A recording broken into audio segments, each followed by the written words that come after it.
All right, well, let's see if we are going free again with a part two. And you all can let me know if you can see this and if it is working. It appears that it might be working. Let's see here. I don't see waiting for some of the screens still to come up, and we might have to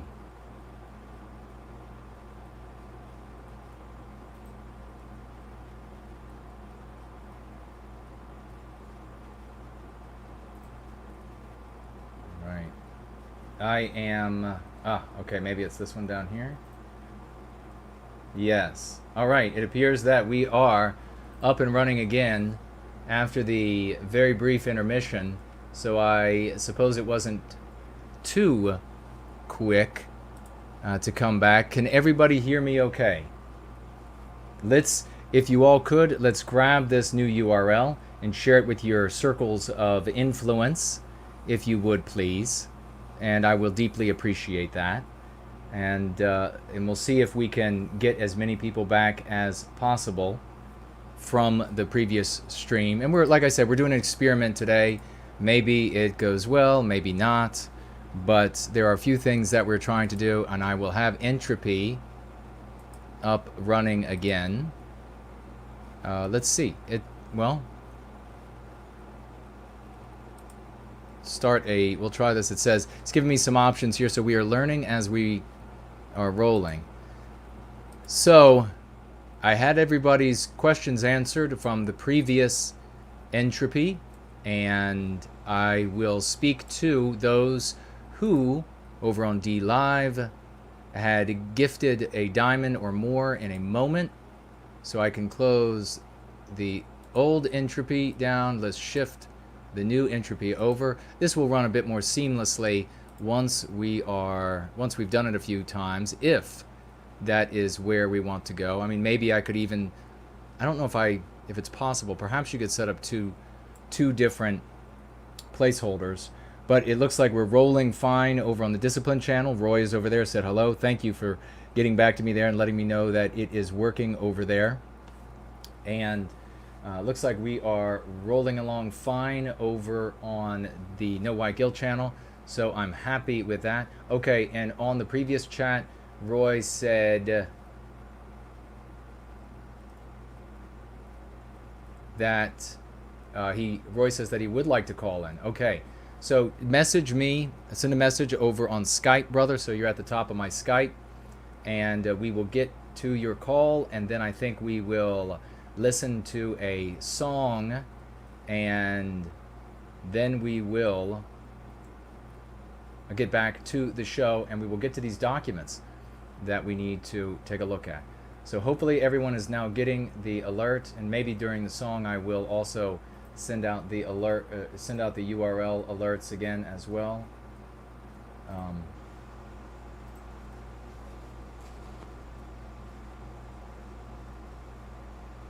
All right, let's pop out the live chat.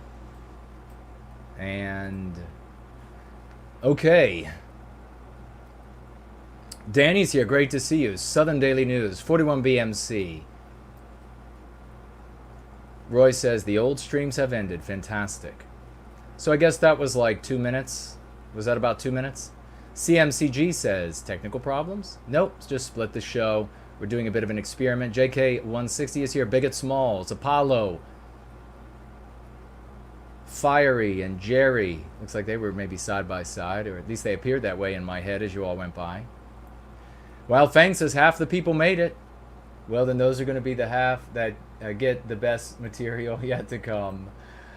All right, so I will go ahead and move this over to this side of this other monitor, and so we can have them side by side. Very good. And I can keep an eye on it. Yes, I see that there was an expected diminution. We also had some questions while Lacey was here that I noted. Looks like Eternalism had written over the while Lacey Lynn was here, had written NWG books have some connection with Timothy Gordon. unclear. I have no idea who Timothy Gordon is. Does anybody else know who that is? Is that a writer? Is he a writer? Is he a podcaster? Is he on YouTube?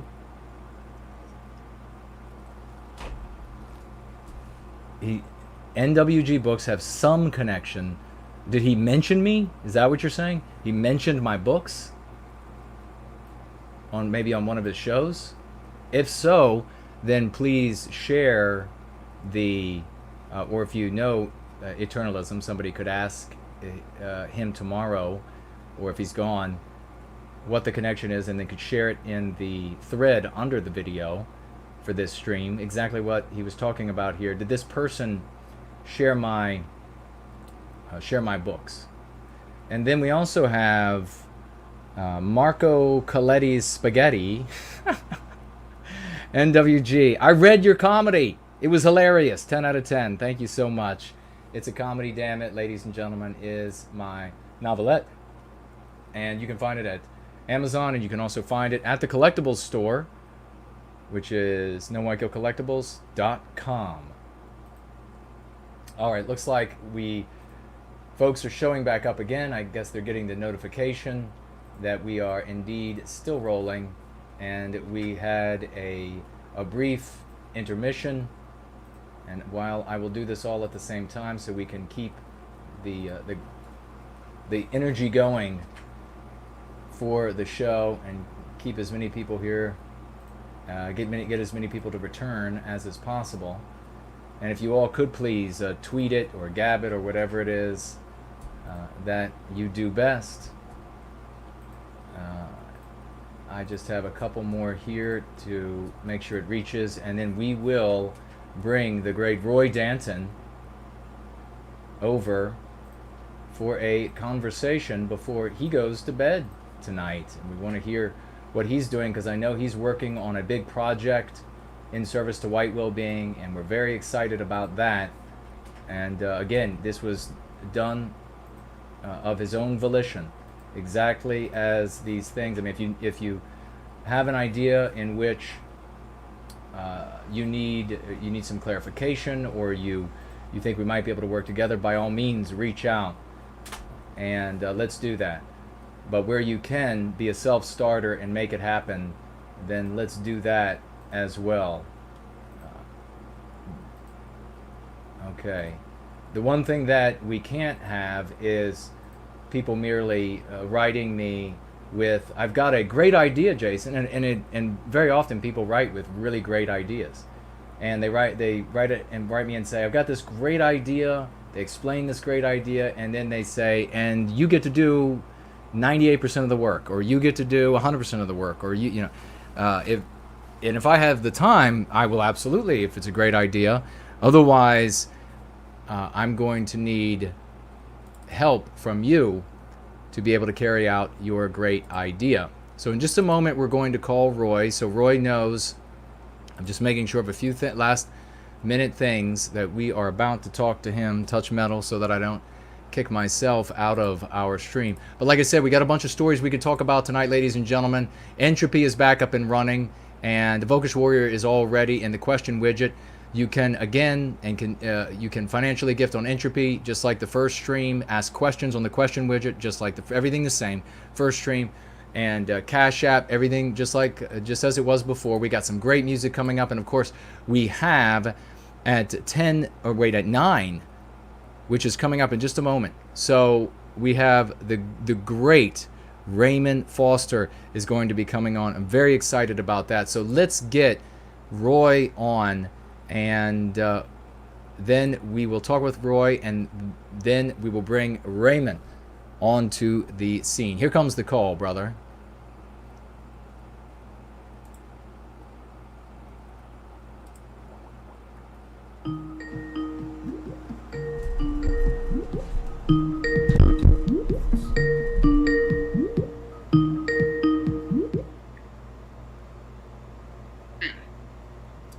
Hello, brother. Yes, I can hear you. Oh, good. Yeah, I was really looking forward to calling again, and I think that was really a good time. I'm really excited about doing some work for White Wellbeing. I have this idea of doing some images with some text, also talking a bit about going free, spirit of the West, basically my idea to talk a bit about Western morality, how it fits together with going free, and then I also want to talk about the Biden plan and all this more crazy stuff. Please, jump right into it, brother. Floor is yours. Yeah, so it's still pretty much a beginning, and I took these pictures last year in a wonderful vacation in Norway, and I'm still starting to edit them, and I thought, hey, let's create some pictures with some text overlays, and then I turn them into video. Like I did this short preview in, I think it was January. Right. And then it was just like a simple test, and I really wanted to give this more time and make it like better and really tell the story. And I think now is the best time, especially now that we get into the election series. And I have some great ideas, but I probably need some help from you guys to especially like which kind of message we wanna teach. I can take care of the creative part. I can like create video, do all the graphics and all that stuff. I think I might also go out in the woods, take some more photographs of some trees, some plants, or some beautiful things, just to show how we love nature and how we enjoy time outside. Right. That's fantastic. Yeah, I pretty much got a bit of time on my hand. Like I recently got unemployed, so I now have some time until I find a new job. I'm also going to move shortly out into the countryside. So I'm finally leaving the big cities behind and I'm going to move to a lovely location, which is very rural, not many people, and I saw some videos and it looks very nice. That is fantastic. I'm so excited for you. I'm sorry about having to change jobs, but I'm sure it's gonna end up being the best thing for you. And I'm really excited about all of this work that you're doing now in service to White Wellbeing and the opportunity to move to this new location for you, and going to be giving you more time to do this sort of work. And before you were making some experimental, you were learning, you were making some great memes, and you had some great photographs, so you're going to be going back out and getting some more photographs of some lovely things, the forest, the environment, and you're looking for, from the community, maybe some political slogans to add to these memes. Is that what you're saying? Yeah, so I'm really not very good at writing memes and slogans, so I would like to have some help getting the message out and making the message perfect, and then I use my creative spirit to add pictures and make it look nice. I have some ideas of some classical music that is free to use that might make good, or maybe we can use something from our very talented artists. I really have to talk to the White Art Collective. Maybe they have some ideas as well. Yes. Do talk with Jeff. And do you know Yeah. Jeff? Do you know Jeff, or do you need me to put you in touch with him? No, I know him, absolutely. Okay. Because they are making so much fantastic music, and I always thought, hey, let's add this fantastic music, let's add some images to it, create a powerful video, do some powerful memes. I love that idea, brother. Yeah, in a way, I'm happy. I mean, I'm unemployed, but okay. I also have time, so now I'm spending some quality time with my mom, helping out as much as I can. But I'm going to fly back to the US in September and then focus on my move. Because I've been out in the countryside and it's really lovely. You know, when you wake up in the morning and you hear birds sing out of your window. Yes. And you can go into the woods. Those couple of years in this gigantic big city, it was a good time, but in a way, I'm now also glad it's over and that I came back to my country roots. That's So I think everything is going to play out perfectly fine, and I'm really optimistic and really looking into the future positively. that's great to hear from you, that you are in that frame of mind, and being out in an environment like that will do wonders for your spirit. As Westmen, we really harmonize with nature, with God's creation, and that's why I wrote that so strongly, that connection so strongly into Prometheus Rising between nature, the wildlife, and our people. There is something that for us is a nexus, is a connection that is very meaningful. I think it's going to do wonders for your spirit and your ability to put together magnificent works, as well as everything that you've been doing in treating your personal MPs and how far you have come as an individual. It's so exciting to watch you healing, watch you evolving, and getting stronger as a person.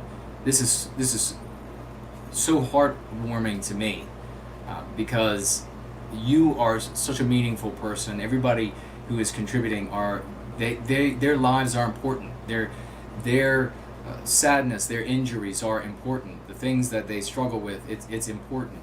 And I'm glad that we can make a difference. And now, since you have taken up the struggle of treating yourself for mean pathogens, are now getting into a place where you can help others to do the exact same thing. This is the curative contagion aspect of going free.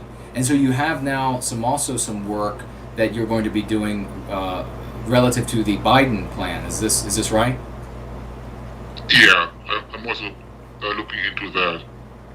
You know, the interesting thing about my move is, like, I currently live in an area that is very anti, so there aren't too many people around me whom I could really reach. But in the new area, it's so, that would say, conservative and rural. So there are many people whom I can talk to and whom I can actually bring over to going free.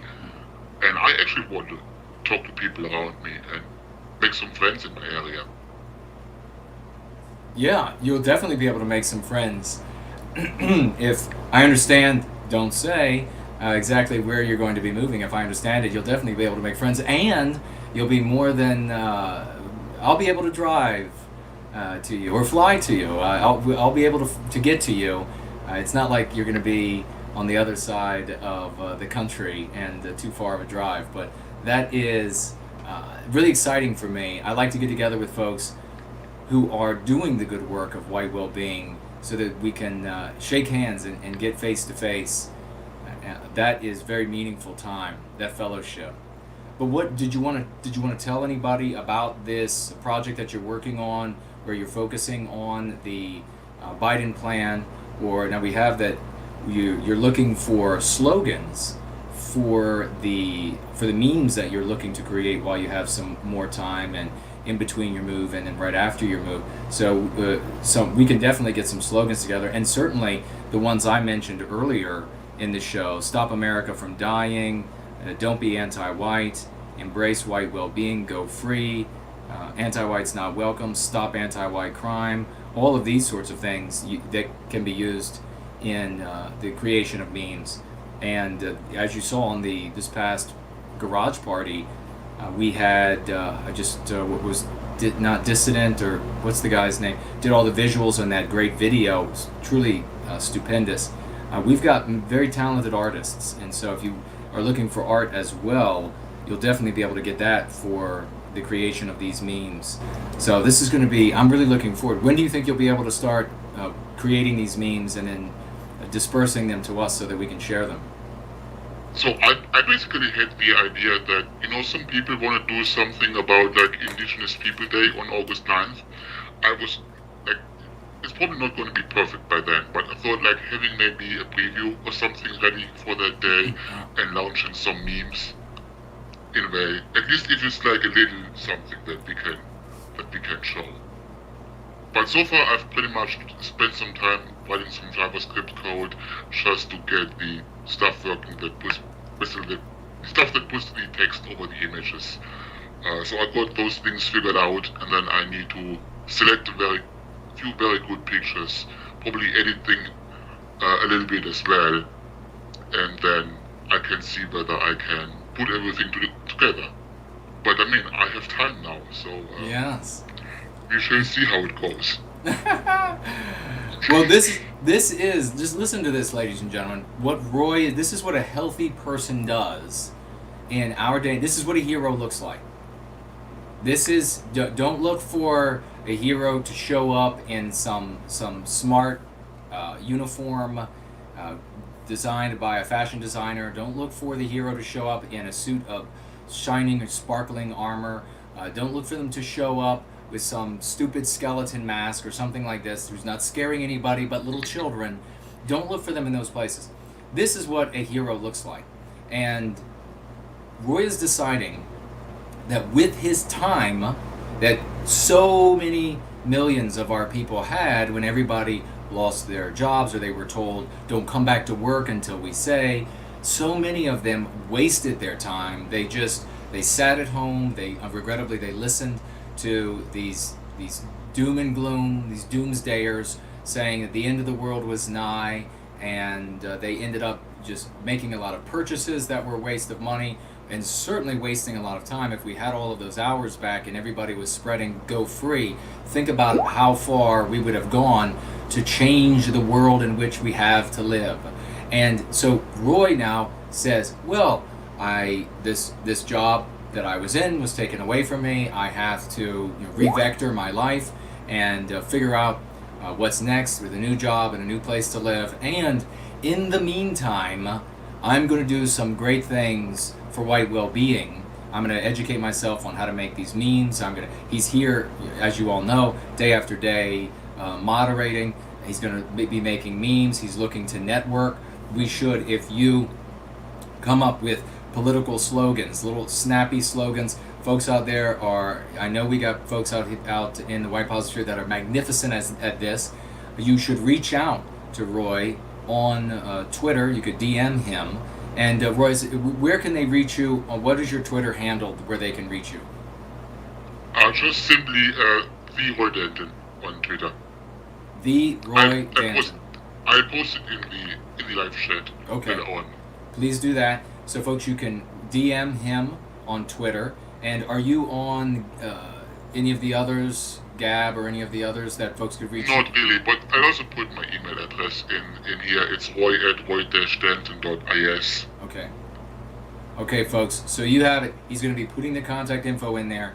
If you have imagery that he can use, and this of course is important because we are in a place where we can be undermined by using the images that are owned elsewhere or that could be claimed to be owned, and when we don't buy them. I mean, I've had to buy images to be careful about that, and they're not inexpensive. I mean, even the cheapest ones, it's still money that you'd rather have. So if we have artists that have taken photos with your own phones that are lovely, with your own cameras, maybe you do that, created your digital designs or drawn, and you think, wow, this could be used in one of Roy's memes that he's looking to make for the politics coming up and for the information that he's going to be covering on the Biden plan. And here's why it's important. Again, remember the Biden plan, ladies and gentlemen. This is the reason why we're voting for T-Rex for what he won't do. Because the Biden plan is what the Democrats will do, and it is a monstrosity. And we need people to figure out and to learn about this document and to look into this document. Roy is going to be bringing attention to it with the work that he's doing. So if you have slogans, if you have imagery, please reach out to him, network with Roy, and help to bring some of these ideas to fruition for the success of White Wellbeing. I can't thank you enough, brother, for your service to White Wellbeing. You really are one of our best champions. And but before we let you go, what else did you want to cover? So, pretty much what I mostly need is, apart from slogans and text, is really some music. So I found this website that has some copyright-free music, but I'm not sure whether their rules also apply to us. So I'm a bit scared of using music that is not from our artists. Right. Because the pictures that I took, they are mine. So we know that we can't really use them. I went out there taking those pictures. But music, we really don't want to get into any trouble with copyright or any of that Right. Well, here's the great news for that. The other thing that you needed was music, and we are going to be bringing on Raymond Foster, who he knows exactly where to get music that can be used by everyone. It's created for that purpose, and I'm sure that he would love to speak with you over direct message or email. You guys can figure out what might be best for whatever it is you're trying to do, but at a bare minimum, he can supply you with the locations where you can find that information. And you can even also look on, if you have on your YouTube account, if you go under the creator, and I forget right now what it's called, but YouTube has a big selection of music that is free to use. And very rarely will the creator of the music require you to even mention their name and their links. Sometimes they do, so you got to keep an eye open for that. But then all you have to do is include that information. But otherwise, most of the music is you don't even have to mention the creator's name. They've just made it because I guess YouTube is paying these musicians for every track they give to YouTube, that YouTube then offers free to people to use. So you can look there as a source for info or for music as well.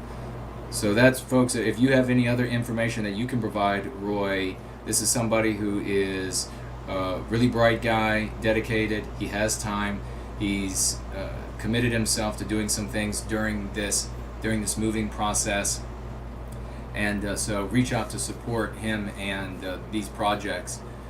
So this is fabulous. I'm really excited about this. I'm really looking forward to what you create, brother, and we will absolutely showcase it here on Going Free. Yeah, I'm very excited about this, and I think it's also so important that we really need to keep like a positive mindset and look into the future with a bright mind. Not say, hey, okay, I lost my job, oh, it's terrible, something, but say, oh no, it's an opportunity to find something new, hopefully something better, hopefully something where I will even be more happy. Yes. Yeah, precisely. I actually have started jobs, and then within the first couple of weeks I thought, this is not a good fit, and have backed out and gone someplace else. So yeah, the adaptability, this is one of the things that make mankind in general, but certainly Western kind, we can brag about ourselves a bit, that we have been and continue to be, Roy is demonstrating this, a very adaptable people.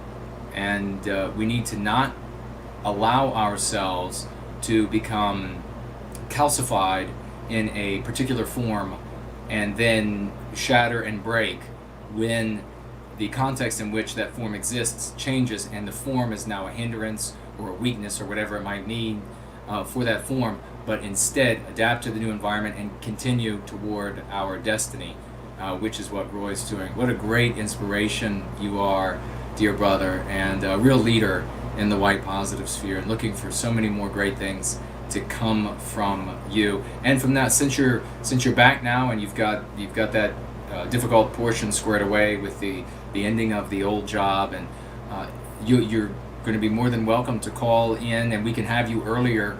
Well, I guess your time schedule will be changing as well, but we can have you earlier if your time requires it, early morning and early rise, just like with Yiz, and we'll have you on earlier in the show to share what you were working on. Oh, I would absolutely love to call in more often. All right. And thank you so much for all these kind words. I mean, it's an absolute honor and a pleasure to serve by being with you. Oh, brother, that is it. The pleasure is all mine. I couldn't be more excited to be able to work with you and stand shoulder to shoulder in all of these efforts. These are the kind of heroes, folks, like Roy here, that I want to be standing beside, and that I know that will have my back, will have my shoulder, and as we say, shield over shield, spear over spear, metaphorically speaking, of course, and we will recapture our destiny. So, brother, I guess, are you going to go to bed now, or do we have you moderating for a little bit longer? I think I'm going to stay a little bit longer, Okay. probably enjoy a beer, and then All right. head to bed soon. Because I was really looking forward to Raymond Foster come on. All right. I really like his content, and this will be... Oh, I might just probably sit on the couch and chill for a little bit. But, Cool. We'll do it. It's been a magnificent show so far. Oh, thank you so much, brother. Do it. Hang out. And Raymond is going to be with us in just a moment, and we'll talk again soon. All right, brother? Okay, it's nice talking to you, and have a wonderful night. You too, Roy. Bye-bye. Bye. Wow, how amazing is that, ladies and gentlemen? Let me touch metal. And what we're going to do is, Raymond, if you can hear my voice, I just sent you the link for the show, and you will click on that link, and that should take you into the backstage. And what we're going to do is, while we wait for that to happen, wait for Raymond to show up, I'm going to take a quick look over on D Live, and it looks like, and we're going to actually begin with one of the songs that Raymond has created that is my favorite. Let's see here. We have on D Live a diamond from SP483. Nice shout out for Nordic Frontier. Well, thank you for that. They deserve it. And we have a diamond of Leno points from the Last Red Squirrels, and a bunch of applause. Well, thank you for that, Last Red Squirrels. And let's see, what do we have? We also have another diamond from Last Red Squirrels, and writing here, no white guilt. Stan numeral 1 is donated a 1 diamond of Leno points as well. Thank you. So has Bigot Smalls over there, donated a diamond of Leno points. Bigot Smalls again. It says on the first one, me, and on the second one, you. Thank you so much for those Leno points, my friend. And I probably have to make sure that if I want to see any new financial, I guess, Leno point gifts, I've got to, okay, I think I did it now. So it should be up and running properly. Let me scroll back this direction, and we shall see. All right, and if you're having any issues, Raymond, with the link, let me know, and we will try to work out those kinks and those issues. Just click on that link, and whatever's coming up for you, write in the DM to me what you are seeing, and if there's an issue, we will try to figure it out. But the great Raymond Foster, ladies and gentlemen, coming up any moment here on Going Free. We're going to have a great discussion with him. We're going to start, though, as soon as he shows up with backstage with one of his songs, one of my favorites, actually. And we will see what you all are saying, and if we are building our audience back up from before. We'll also check over here on Cash App to make sure I didn't miss anybody. And we will take a look at some of these news items as well. And probably for Raymond, when you click on that stream, you're probably going to have to close the stream that you're watching the show on. But don't worry, because you'll be able to see and hear all of it right here with me. Let me grab this one more time, and I will post it one more time over here for you. And we will make sure that that works. Now, news-wise, well, we could also go ahead and begin. Or maybe I shouldn't begin on that. I'll just jump to a piece of any particular news you all want to address. Let's come down to the NHL. What's happening with the NHL? Okay, there is a tweet here that Althea has shared with me about the NHL and some anti-whiteism that is going on there. And it is a retweet of an individual. I don't want to actually play the audio from that because I'm not sure. Let me mute myself for a moment. I'm going to mute myself for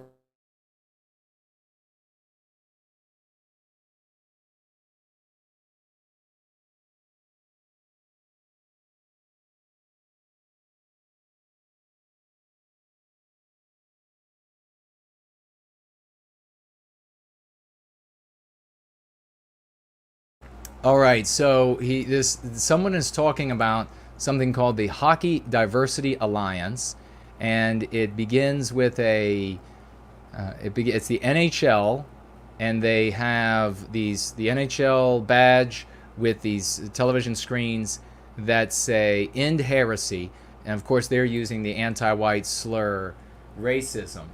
And so, as I said on a stream as long, I guess as far back, or it was a video I think that I made in the car, where I said they are actively building ice rinks in the major cities in Canada and the United States, and bringing as many non-whites into those, free of charge, into those rinks to learn how to play hockey, because the NHL is absolutely dedicated to excluding white males from the sport. That's what this is. You need to look at it from the perspective of our victimization, which exactly is what it is. So when an anti-white says diversity, it means fewer of you, white man. And of course we have here this end heresy. They are specifically speaking to the white race. They're not talking to anyone else. They're saying that you as a white person need to feel guilty for being white. You as a white person need to feel shame for being white. You as a white person need to make amends. And the way you're going to make amends is you are going to spotlight and celebrate the non-white athletes in the National Hockey League more so, and then you are going to tolerate and embrace the exclusion and discrimination against white athletes in favor of non-white athletes in this sport, the same way it has been done elsewhere in every other major sport. Nothing is allowed in the anti-white regime, under their powers, under their rule. Nothing is allowed for white people to indulge their sports, to indulge their entertainment. It all has to be white erased. And that is what's happening with the NHL. If you want to say anything to these bastards, these anti-white bastards at the NHL, you need to write to them and say, no white erasure in the NHL. We are not going to tolerate discrimination against white athletes in favor of non-white athletes. The only way, they don't have a limitless number of seats on these teams, on these benches for athletes, ladies and gentlemen. They will have to actively discriminate against white people, against white athletes, the same way that white students are discriminated against, job applicants are discriminated against, loan applicants are discriminated against, business loan applications are discriminated against, business and job promotion applicants are discriminated against, so that they can achieve these anti-white objectives of white erasure in every single aspect of life, even hockey. I've been telling people now for many years that in the white positive sphere, they said, oh, it's never going to happen in hockey. It's never going to happen in hockey. There might be one non-white guy here that can make it, or one non-white guy there that can make it. Never happen in hockey. I said, no, they will make it happen, and they will discriminate. There will be Wayne Gretzky's who will come up and deserve to play in the National Hockey League, and they won't be recruited and paid and hired, and they won't be celebrated on television for the white women. No, in their place, they're going to be picking the best of the non-white athletes that they can get to fill those slots, and then those who will be the faces and in the Ferraris and in the mansions and in the commercials and on the Wheaties boxes and on the sports channels that they talk about how glorious and how manly and how impressive and what athletes these people are, and they'll be saying it to your white daughters all day long. That is what the NHL is seeking to do. So I see here they have this where they're all around this center stage, center ice, where they all have to bow in obsequious bovine submission to anti-whiteism, that, oh, we are white, we are just so. That is what they're doing. This is the religiosity of anti-whiteism. Every one of those white people that got out there and participated in that is an absolute cur. Every single one of them said, we will absolutely not participate in anything that is anti-white. And not a single thing in this sport that is anti-white. Go straight to hell. But you know why they didn't?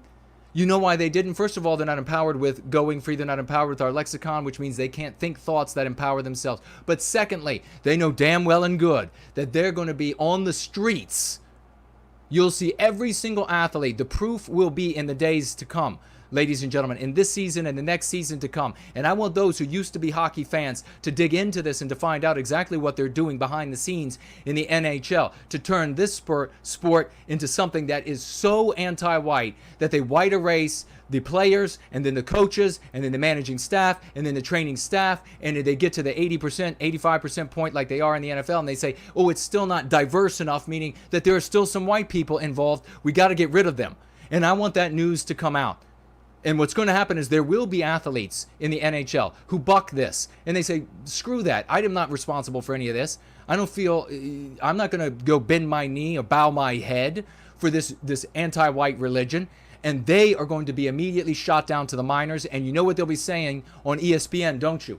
They'll be saying, well, he showed some weakness here or there, or well, he was a problem in the locker room, or well, it'll be excuse after excuse to arrive at anti-white conclusions.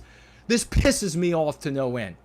Fortunately, we have the great Raymond Foster from Australia, who has been doing so many magnificent things. Talk about from the U.S., looking out across the Pacific. This is to the west, and we're talking about a sunrise from the west. Raymond Foster has been demonstrating some of that sunrise coming from a day earlier. It is, of course, Monday over there right now, ladies and gentlemen. This is the sunrise from the west. Before we go to this good sir, we are going to jump over to one of his pieces that is my favorite, and we will be right back with Raymond Foster.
Making a difference in our world as we are doing here.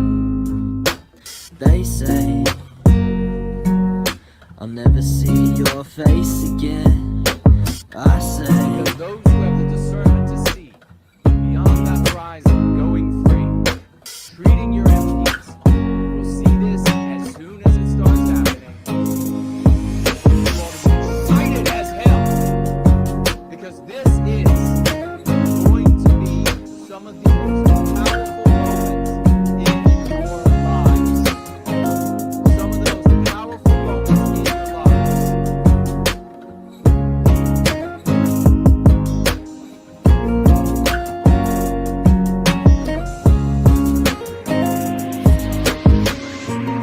spending on jobs, staying close to this heavenly path. They say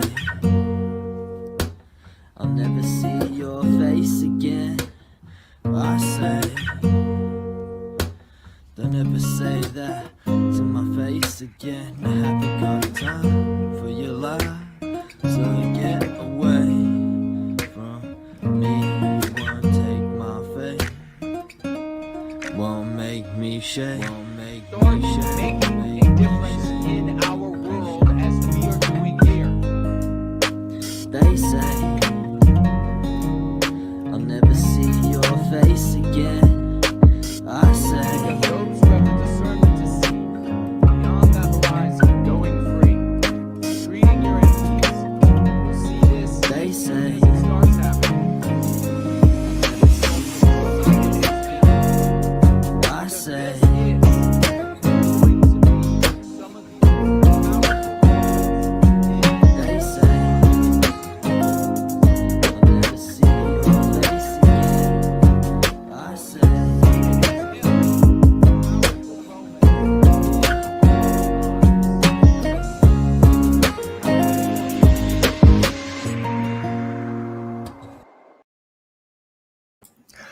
Ladies and gentlemen, that was the great Raymond Foster. Won't Make Me Shake. And here he comes.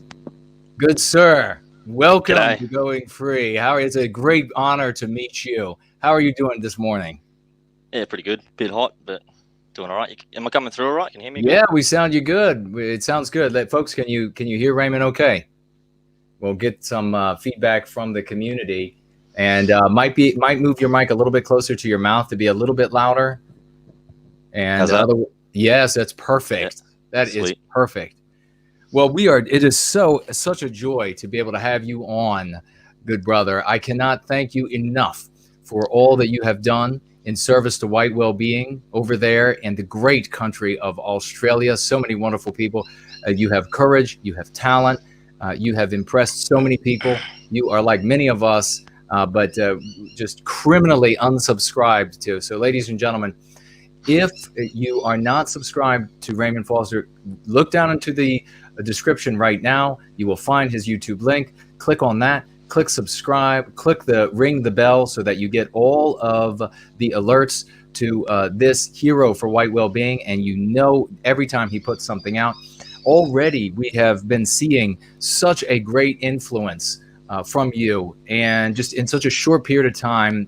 This is the sort of thing where when you've been in the cause for as long as I have been in the cause, I've seen these people cycle in like comets and they disappear. Sometimes they burn real bright and then they're gone. I can tell with you, brother, that you are committed. You are out there in the streets. You're making no white guilt signs. You're holding them up. You're engaging the community. You're making videos. Your name is out there. You are these videos are then that you're making are out on Twitter. We're sharing them on YouTube. People are seeing them. Folks who would have otherwise not been interested one iota in going free, they would have just thought, well, this is just some other ideology. I'm just going to ignore this. They're saying, well, wait, hold on. There's a song here. And then sometimes it's this style of music and sometimes it's that style of music. And we've talked a lot about your sense of where to put verbiage in music. It's truly a great talent. I don't know whether you were born with it or you nurtured it or you just developed it, or you educated yourself, whatever it might be. You have put these great talents to the service of our people. You're tapping into the biospirit that is inside of your breast of Western kind. And I have to say this, what we're going to want to find out from the good sir here. First, anything you want to talk about, and in just a moment though, Raymond, anything you want to talk about, but I want you to talk about first where else folks can find you and the kind of things you do and the kind of things you work on. And then I would like to dig into the conversation about where this started for Raymond. How did he come out of the gates, and where did you start discovering things? Where were you before this, and what was going on in your life? But before we do either of those things, just before we went live here with Raymond, he sent me, and I have to say, this is so humbling. It is glorious. And I'm going to put it up on the screen right now. It's going to partially cover us up. This is absolutely glorious. Did you tweet this out yet, or is? No, we wanted to keep it a surprise. Oh my God. And is it okay that I show it here? Is you good with that? Oh my God. Take a look at this, ladies and gentlemen. This is it appears to be a statue in someplace for real. And it says "Go Free" with the Eindelen on it, and it appears like it could be yours truly, pointing perhaps to the way forward. What a magnificent creation! This just so humbling and beautifully done. I have to say, I cannot thank you enough. I guess maybe first thing, tell us a bit about this great statue. And what, by the way, ladies and gentlemen, a testimony. Again, we talk about financial gifts. We talk about verbiage, about people's lives being changed. And it's a testimony. It brings people to the work that we're doing and helping Western kind. But when you say, okay, here's somebody. And remember, like I was saying earlier, folks, it's not just that it's yours truly. It's those beliefs, those attitudes in action that we all can embrace, that can be immortalized in a fictitious statue, or maybe a real statue, or family members remembering your efforts. I tell you this, all of Australia, if we have our way, all of Australia is going to remember Raymond Foster, as well as the rest of the Western world. and everything that he's done for us. There'll be plenty of statues to this gentleman. But maybe very first thing you do, brother, is tell us a bit about this illustration you've done here. Is this a statue that's out in your community that you made some changes to digitally? What is this? I was actually asked by Alfie to make this for you, because she noticed I'm making posters and stuff. I'm all right with Photoshop and that. And so I just Googled random statues. I think this is actually one of Columbus. Okay. In America. I'm not 100% sure, so don't quote me on that. But I just found a decent one that I could edit. It had the right angle, like the face at the right angle for the image I was using. And yeah, just whacked it together in Photoshop. Wow. That is truly magnificent. I was wondering with the clothing, it had to be an actual statue somewhere. But yeah, let's get a round of raucous emojis for yet another testimony and all of this work that Raymond is doing for White Wellbeing. What a testimony to the success of it, the success that he's having. And let's get this guy a lot more attention. He absolutely deserves it. And somebody doing such wonderful things in going free deserves to have a lot of ears and a lot of eyes. And thank you for this, truly, honestly. This is fantastic. And a big thank you to Althea for reaching out to you and asking you, somebody who had the talent, obviously, to do this, to put together this statue. I need to have this made into a poster. Put that on the wall. It's like the comedy movies where the protagonist has a big like painting of him, an oversized painting of himself on the wall. That is brilliant. But let's talk about Raymond Foster, brother. First, what are you doing, and where can folks find you, and what's the kind of work you're doing, and what will you be doing next? And then we'll take a step back in time to young Raymond. Well, to start off, I just want to say thanks for all the kind words, and it's my pleasure to be here as a guest on your stream. As well, I'd like to say that all of my service that I do for White Wellbeing, personally, I feel it's only as effective as it is because of yourself and Going Free lexicon and the Going Free philosophy. I've always been a passionate individual, and I always share my opinions and say my piece, and I've got no problem with that, never have. But I used to have an issue of being I guess I'd act edgy and as a parody of the bad guy within the anti-white narrative. And so I've always been passionate. I've always been willing to spend every day in service to White Wellbeing and put all of my effort towards that. But I've never been useful or actually understood how I should go about that until I came across your content. And that's why I believe that Going Free is such a powerful thing for our people. You can find my content on my website, theaustralianvanguard.com. If you want to we got free posters you can download. We got free leaflets and stuff and if you got any suggestions for posters or leaflets, you can email me there. My email's on the website, australianvanguard.com. And you can send us your suggestions or whatever. I'm happy to make posters, whatever that you want personally. And then you can just download it from the site. And it's a resource there for everybody. We've got shirts and stuff that it's made by another company, but it's embedded in the site, so you can get shirts and that from the website. And then as well, we've just got archives, bit of information. Working on a part of the site that's going to be about Antiwhiteism and going free of Antiwhiteism. And I want to make it so it's an interactive, hyperlinks for all the lexicon, and each one will go to its own page with in-depth description and stuff like this. But that's something I'm going to have to work on when I have some spare time. And I guess my next big project kind of thing that I'm working on is I'm actually trying to run a political campaign, which is going to be a Going Free campaign. And my main political or my slogan, my motto for my campaign is going to be No White Guilt. That is fantastic. And we were talking just a couple of weeks ago, and we were saying, and I said it on air, about who's going to be the first going free politician on planet Earth. We're going to have, we have these movements in nations or in countries, and then they grow, and then who's going to be the first like politician in that country that represents that group? No, we have a global movement. So who's going to be the first politician? And you might be looking at him right here, ladies and gentlemen. He might be the first politician going free in service to white well-being that gets elected. It's going to be magnificent. So what fantastic. And let me just ask you, are you going to put this the statue image up on your website too, so that we could anybody could download it from there? Yeah, I can do that. Oh, great! I appreciate that. Yeah, that's magnificent. What a glorious thing. So you're running for. Let's not go back yet. You're thinking you're already in the race for an office in Australia. Could you talk some about that?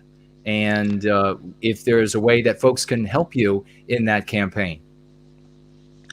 Well, my philosophy in my campaign is similar to some of the things you mentioned sometimes in regards to our lack of resources and finances in comparison to anti-whites. So my philosophy and attitude from the get-go has always been like make my own custom signs and go out, talk to people in the community, and grassroots level activism in that sense in campaigning to try to get the word out just through word of mouth, because we can't at the moment we can't afford to have TV ads and massive billboards and things like this. I have looked into, there's a few little advertisement signs, mini billboards around my local shopping center and that. I've looked into that, but a lot of the companies were pretty anti-white, so I didn't even bother looking at any further. I saw their prices. I was like, we could fundraise for that.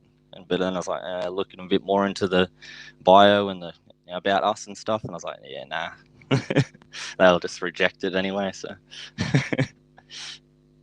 but so basically the idea is, because we haven't got finances, we haven't got any funders or nothing, is just trying to, like, that's why I make my content, my videos, and I want to try to get the hashtag going, hashtag vote Foster, and just try to use Twitter and stuff like that to try to get a bit more reach. And essentially, I don't think that I'm gonna like win an election in my first run, but so my intent to start off with this campaign for this the next federal election in Australia, I'm actually going to be running for the Senate for my state, and the plan is essentially to try to use this political platform to spread going free as wide and far as possible with the resources that are allocated for that, and then hopefully that that shift in the consciousness of the Australian people and them being more comfortable in being white positive will then allow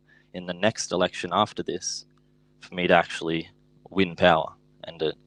But even if I don't, I'm still going to be using the campaign to promote white well-being either way. So God, that is fantastic. How exciting is that? I am really looking forward to the waves that you'll be making over there. I can only imagine. And just think about this.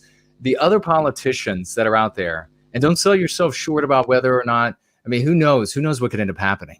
But the fact that you are going to be using a lexicon and dialectic that anti-whites are not able to speak to effectively, who knows what kind of, I mean, it might be exactly as you just mentioned. It might be that you end up running this time, and then you gain attention for yourself, and folks come to know who Raymond Foster is and what you're talking about, and thereby spreading white well-being, and then they are able to spread the curative contagion, so that the next cycle you're able to end up getting elected. Might be exactly as you said. But who knows? I mean, if you're able to get into a debate with some of these people, especially a radio or televised debate, you will crush them with this lexicon. They have no chance with this lexicon. It's just so there's some things we can't talk about that are real, that happen in the background. But so what we have here is we have the Vote Foster hashtag. And when is this election kickoff? When does the campaign kick off? Well, technically, I'm just campaigning nonstop until the election, but it's because as well, like touching on that philosophy of like we don't have the same resources. So a lot of the time, the big parties and that big politicians with all the funding, they'll wait till like the first or the last few months before the election, and then they'll like start campaigning really hard in those last few weeks. But my philosophy is it's just going to be non-stop all the way, and it's not until 2022, sometime around there. So still got a few years to get the ball rolling.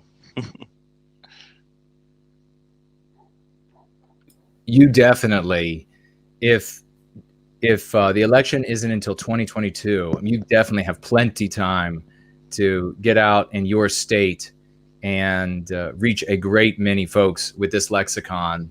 And you turn them on to this lexicon, and they're going to abandon the conservative viewpoint or whatever it is, nationalist viewpoint over there that is otherwise hemming them in this cattle run where they can't win. They'll never win. They'll just continue to lose to the anti-whites. Those folks will come over, and then who knows? You might then begin seeing investors who think, "Wow, we really like this guy," rather than the anti-white that the milquetoast anti-white or the radical anti-white. Which group do we want?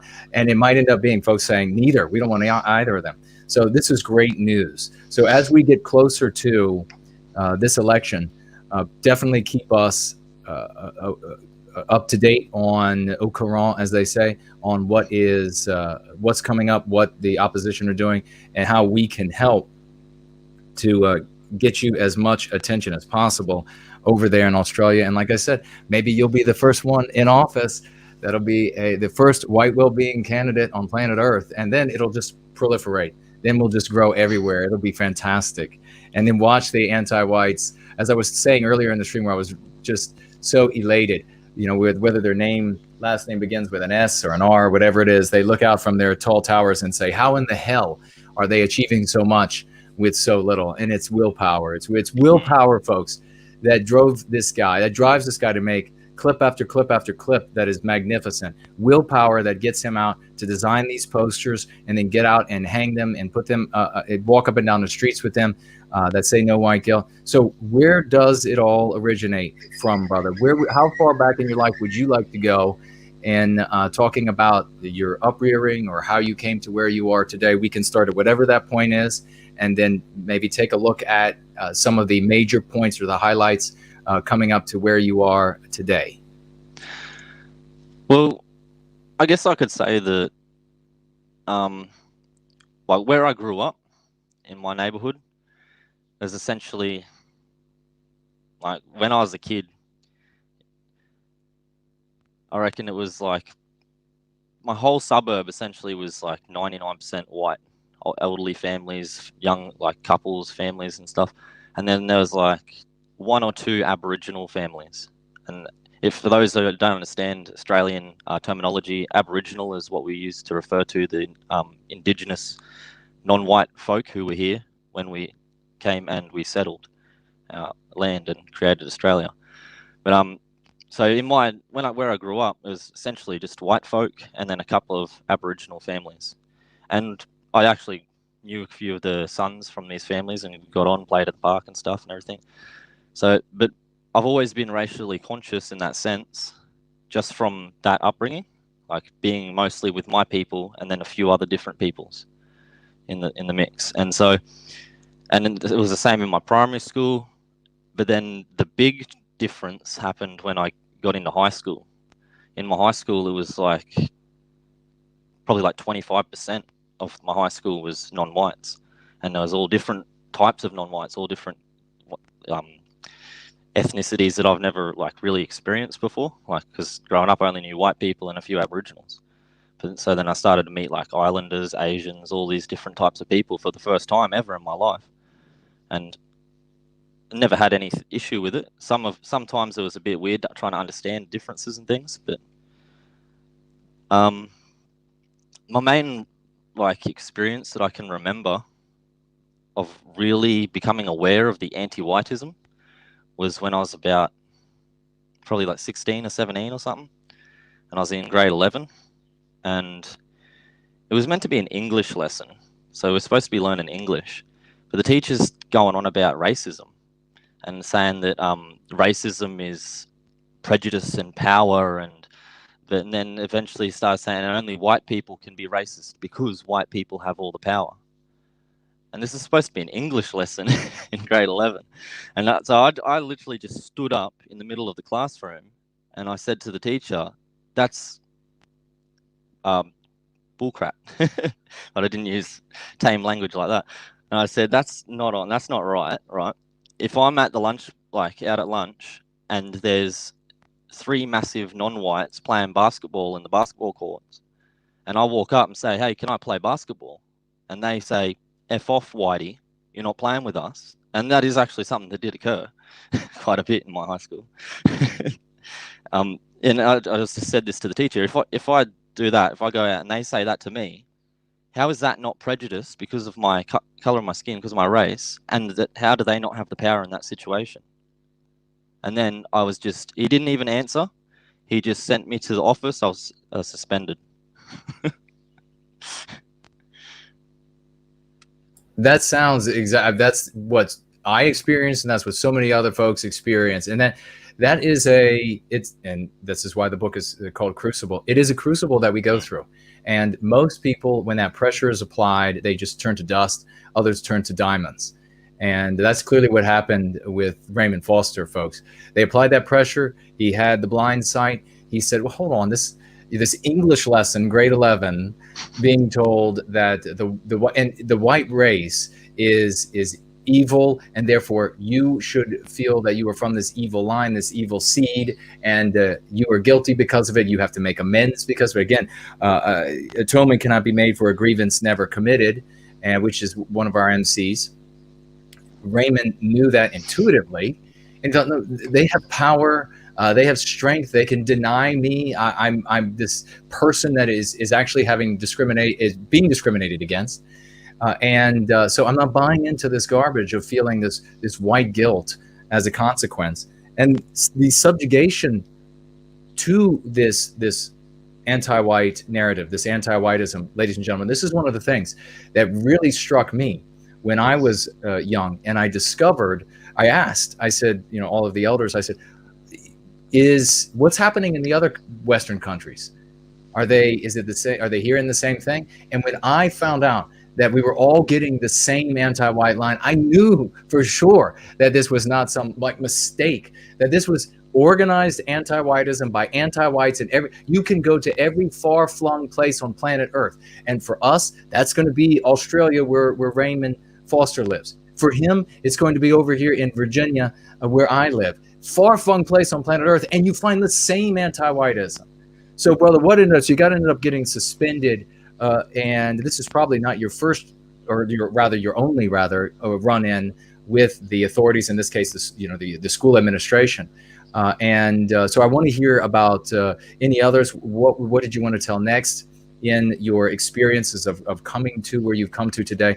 But since you're talking about getting suspended here, I want you to weave in, if it's possible, and if you feel comfortable, what happened at home when you ended up getting suspended for back-talking the teacher who was saying something that was clearly anti-white?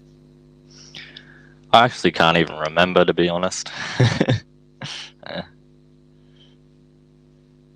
But I don't think it was anything eventful. Well, maybe you're otherwise I probably would remember it. Yeah, I mean, I'm sure you have Dad we took this belt off or something. That would be a vivid memory for that. But yeah, so that's actually that might tell us a lot about how you continued on this course. Well, where did you after you ended up getting this suspension at school, grade 11 you're talking about, what did that do to your thinking? What did that do for your awareness of the control of the anti-whites, that it wasn't the white man dominating the world? And what did that do for your thought process? And where from that part of your story do you want to go? Well, for me, that experience, it was just because, like I said in the start, I'm happy to speak my mind, and I've always been a very passionate individual, very stubborn in that sense. So I didn't actually register it in the moment that it was anti-whiteism, and that it was the whole spin of the anti-white narrative trying to make us the bad guy and all of this. like you said, intuitively understood that that's illogical. It doesn't make sense. It's wrong. And so I just had to stand up and say, no, that's not right. That makes no sense. And it's only after looking back at it over the past few years that I've actually, like through retrospect, put that together and understood, yeah, that's what it was. It was the pushing of the anti-white narrative. And there was something within me, the Western bias spirit, some spark that was stood up against it in some way. But at the time, I wasn't conscious of it. Well, that's quite a testimony right there of the biosphere, because it's the same thing that was at work inside of me in junior high school. I wanted to surrender to anti-whiteism. I saw the benefits of it. I saw that the girls would start saying my name and saying hello to me.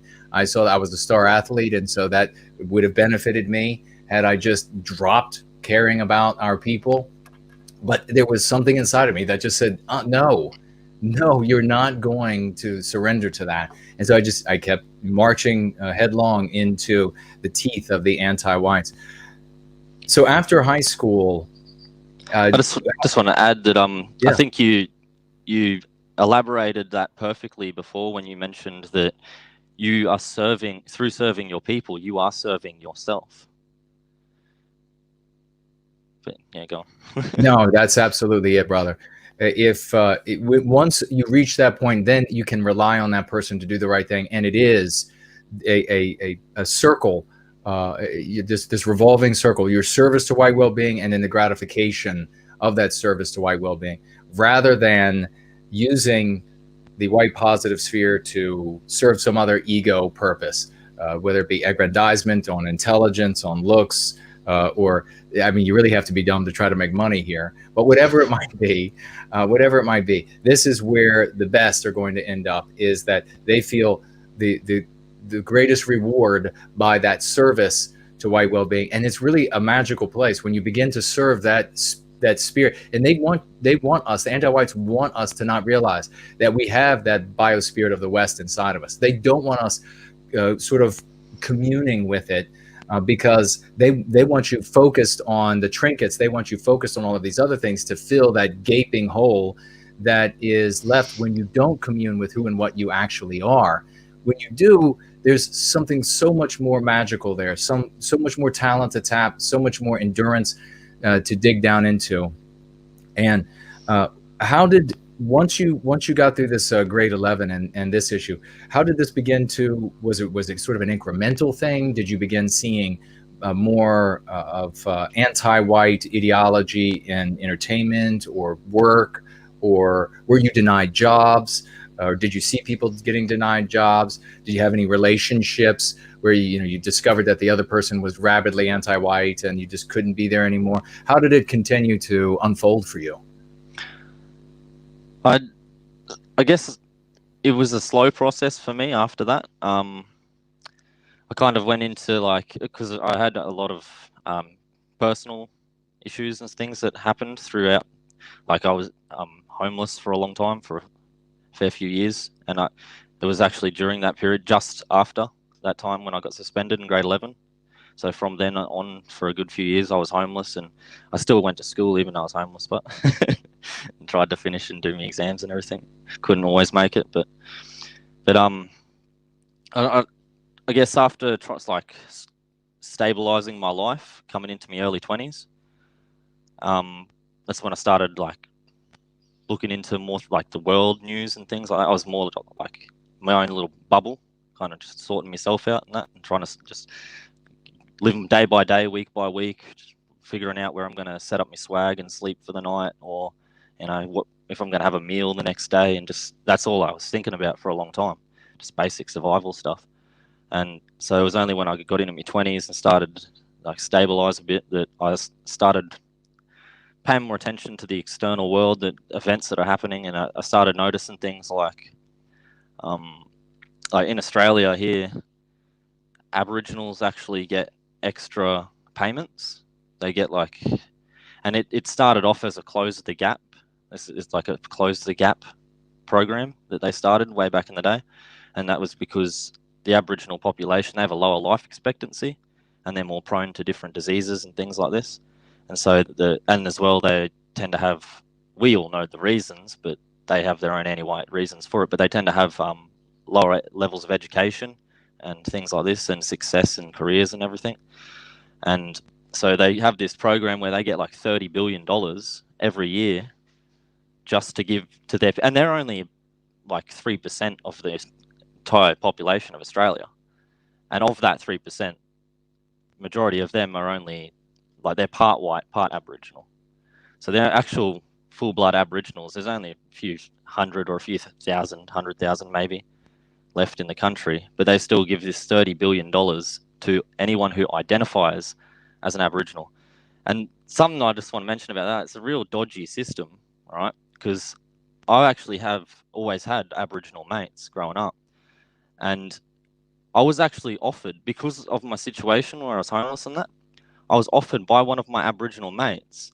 He said he would be able to have his uncle take me in to our like welfare services in Australia and actually have me registered as a part of their tribe so that I could get payments for being an Aboriginal. And I'm 100% Western white man, but if I really wanted to, I could just ask one of my mates to have his uncle take me in, and boom, I'm classed as an Aboriginal by law, and I get money and extra benefits and stuff. And I like, when it was offered to me, I just felt like, no, that's wrong. I don't want to take that. I can lie about that.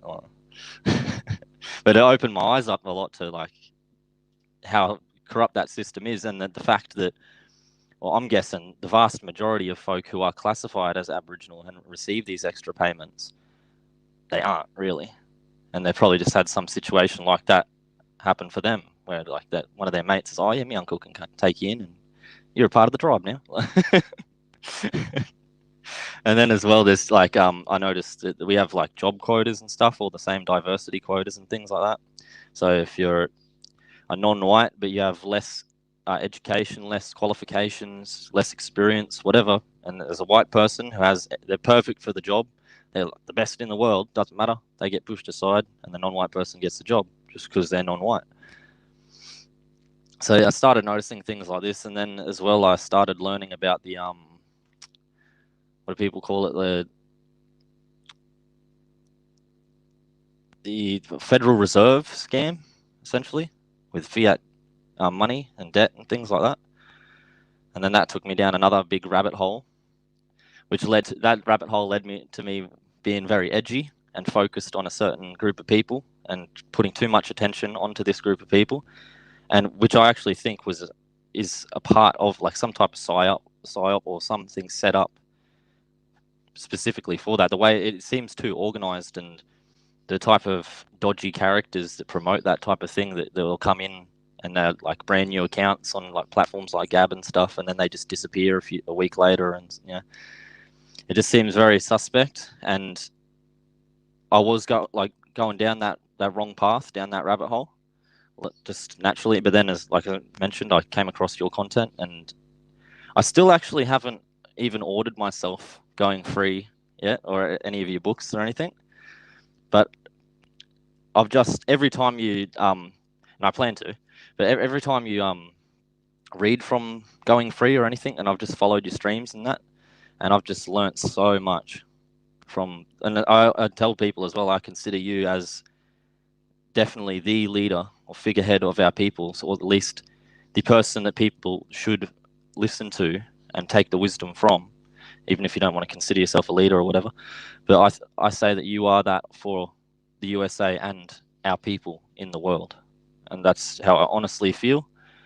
And I think you've not, like, the way I want to sum that up is to say that people look up to me. I get people telling me I'm a hero, and like, I kind of laugh about it because I'm just doing my duty. I'm just doing what I feel I have to do. Like, I don't feel like special or anything, but people look up to me in that, and so I know that I'm having influence, a meaningful influence in people's lives, and that means a lot to me. I'm very grateful for that. The fact that it can be positive and it is guided in a correct way now.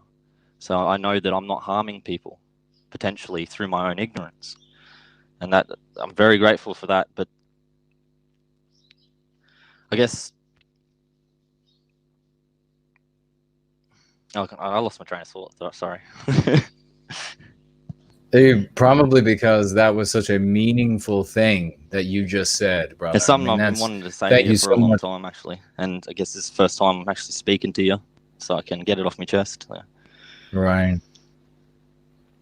Well, I deeply appreciate that. We're both metaphorical soldiers in service to white well-being, shoulder to shoulder. I wouldn't have anybody else beside me, brother. It's I deeply appreciate that. We're so many of the different metaphors we could give. Both men at the oar, bringing this vehicle across the tumultuous sea to a western sunrise. And thank you so much. We're talking about heroes. We just had one. I know a guy that we both, you and I, consider a hero. Nathan wrote in, Lentini wrote in the chat, such a privilege to see you and Raymond on screen together. You two are my greatest heroes. Well, you, brother, are both of us. You are a hero to both of us. So thank you so much. We have other heroes like Underhill is here, and Althea is here watching as well. And because of the way I've got this set up to be able to stream, I can't actually see chat. So if anyone's saying hello to me or anything, I'm not ignoring you. I just can't see chat at the moment. So, but hello to everybody out there. And Nathan is there. A hero. You go, brother. That's all you got. Hero, everybody. Give him some claps in the chat. Yes, indeed. He is one of our greatest heroes, and deeply appreciate the work that he's doing for us as well. And this is, folks, this is Raymond's very first live stream coming on with us here, going free. So it's a magnificent honor for that alone, and doing a fantastic job on the very first live stream ever. So let's get this gentleman. If you got emojis going for Nathan, let's continue the emojis, raucous emojis and applause going for Raymond's just absolute first time on a live stream, and doing a fantastic job, and doing exactly, saying exactly what he should have said. So thinking on his feet right there about not being able to see the chat, and so saying hello to everybody. Very well done, good sir. Oh, look at this. I got people already sending ideas, brother, for this is the great community that we are in all the way around the world. Big white ring around the world. And we should say somebody in the well, finish that thought. People already sending art ideas for shirts and the like. It's fantastic. Phones buzzing over here with that. Well done, everyone. But somebody said, I wish I could remember who said this, one nation, many countries. And that's exactly right. We are one nation with many countries. And that'll get people's attention, because, of course, everybody thinks nation is the same as country now, when really it is a people. So we are one nation with many countries. Very well said. Whoever came up with that. And if you all know, let me know, and we'll celebrate that person. Yeah, I like that slogan. It really is. It really is great. And yeah, maybe we'll add that to another MC. One nation. I think Althea's here. Althea, write that down and DM it to me so we can continue the conversation. Please, dear lady. Thank you. But so great to see so many wonderful folks here. So you also have, and I want to talk about this, and I want to get to your thoughts on what is going on with state of affairs right now, where we have the pandemic. And remember, on this channel, everything WHO says is the fact of reality. And we merely discuss that other people have theories about things that might be going on. But whatever the WHO says about a coronavirus 19 or 20 or 21 or whatever's coming out, then we agree with that. That's the law of the land. But also with these, the destruction. And I want to hear about whether or not do you have these anti-white destroyers in the streets in Australia? I guess it was when we had Lovely Porridge on, he mentioned something about how, I guess, there were some destroyers out in the streets somewhere, but then also they were going to be closing one of the major cities down because of COVID-19. Or do you have any thoughts to that you wanted to add? Well, we've been having the Black Lives Matters destroyers having their what they call protests and rallies, and that's been ongoing pretty much since the weekend after the whole incident kicked off in wherever it was in America. It starts with M. I don't remember what it's called. But yeah, we've been having every weekend basically. We've been having the same. Like, they don't get as wild here. Like, they Right. don't turn into crazy riots and stuff. But they there's a little bit of criminality sometimes, or they at least promote violence and criminality, but they technically are peacefully gathering. But it was a few weeks back, they tried to put it through, because everything's basically, like you mentioned, the city of Melbourne in the state of Victoria has essentially been shut down, because we've had a second wave that's actually broken out, and it has been confirmed. Again, checks SBS, ABC. Right. This might be completely false information. I don't know. Right. But as far as I'm aware, it has been confirmed that there was contacts from one infected person at a Black Lives Matter rally in Victoria, who then spread it with other people, and then that's actually where this wave has kicked off. And they were told not to do the rally, that they would be fined, etc., because it was a danger to public health and everything. But they just said, we don't care, we're going to go along with it anyway. And it's so in the second wave in Australia we've got around just over 6,000 cases at the moment, and about almost 6,000 of them are in the state of Victoria in Melbourne, where it's kicked off there. And then there's about 700 or so in New South Wales, which is this. So Victoria's down the bottom, and then you come up, then you got New South Wales, and then you got Queensland up the top on the east coast. And as you come up to New South Wales, there's like 700 or so, and then in Queensland, my state, we've got 12 cases, as far as I'm aware. So it's basically concentrated, and then in Western Australia, there's like 4, and South Australia's like 7 or something. And so it's essentially isolated in the city of Melbourne in Victoria, where it kicked off from. Again, I don't know. Check official news. Right. Where it kicked off from the Black Lives Matter rally. Now, because of all of that starting, and then now there's this 700 or so cases in New South Wales. Last weekend, they actually put it through the courts in Sydney, which is the capital of New South Wales. They put it through the courts in Sydney that it's deemed illegal. The gathering of Black Lives Matter members, it's actually been deemed illegal in that state now. Really? Under COVID restriction laws. Okay. But they still went ahead anyway. They had the last one was on Tuesday, I think. But they basically got there, set up, and then all the main organisers got arrested instantly. How about that? And carted off. Yeah, it was pretty nice to watch. But yeah, so that they just keep going ahead with it. They're not breaking out into riots or anything. And our system, the government and judicial system and authorities are starting to crack down on them, which is good to see. Yes, well, that's very interesting indeed. So what we have is we have some of these these anti-white individuals are out in the streets, otherwise obeying the law. They're not breaking the stores open, and they're not attacking people. But some are speculating that the rapid increase in corona cases is a consequence of these mass gatherings. And so the governments there have decided to begin arresting people who are gathering for any purpose. Right. So if they're getting out there for these anti-white purposes, they're even getting arrested. In the States, if you gather for anything other than something anti-white, they are going to be moving, and they have been moving and they have arrested people. They have charged people in the States. But if you get out for an anti-white purpose and you are doing whatever you might be doing, whether it's true or not, I mean, as always, ask CNN or any of these organizations to find out the truth.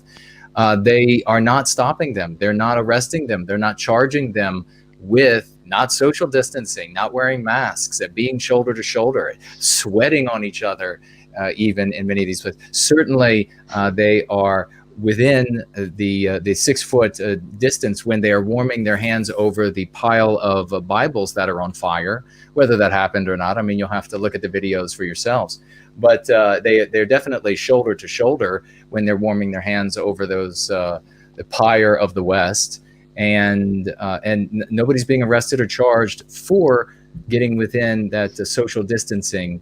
I do want to also mention that you DM me or email me if you have a secure email, you'd rather do it over an address, and I will send you all of my books. Don't worry about buying any of those books. I will send you all of my books. Awesome. I need someplace I can send them in Australia, and they will be in your hands as soon as the letter carrier can get them to you. So we'll absolutely do that. But that sounds good. Look forward what else? to it. Yeah, fantastic. I mean, you are, if anybody deserves them, it's you, brother. Now, there was something I actually was going to purchase the Prometheus Rising for my mum because she likes to read like novels and stuff. Okay. Well, don't do that. Yeah, I'll just send it. Let her read my one.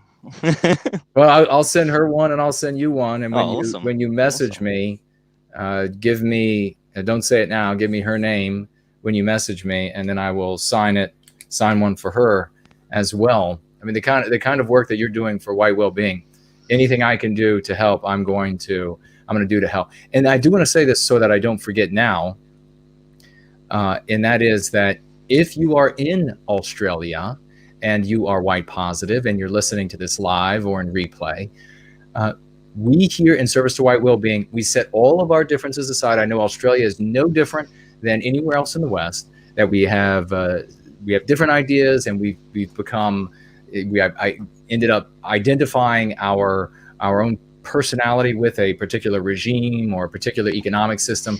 It's time to set all that aside. All of our brothers and sisters in Australia, you have to come together. And a guy in Australia that's doing great work is Raymond Foster.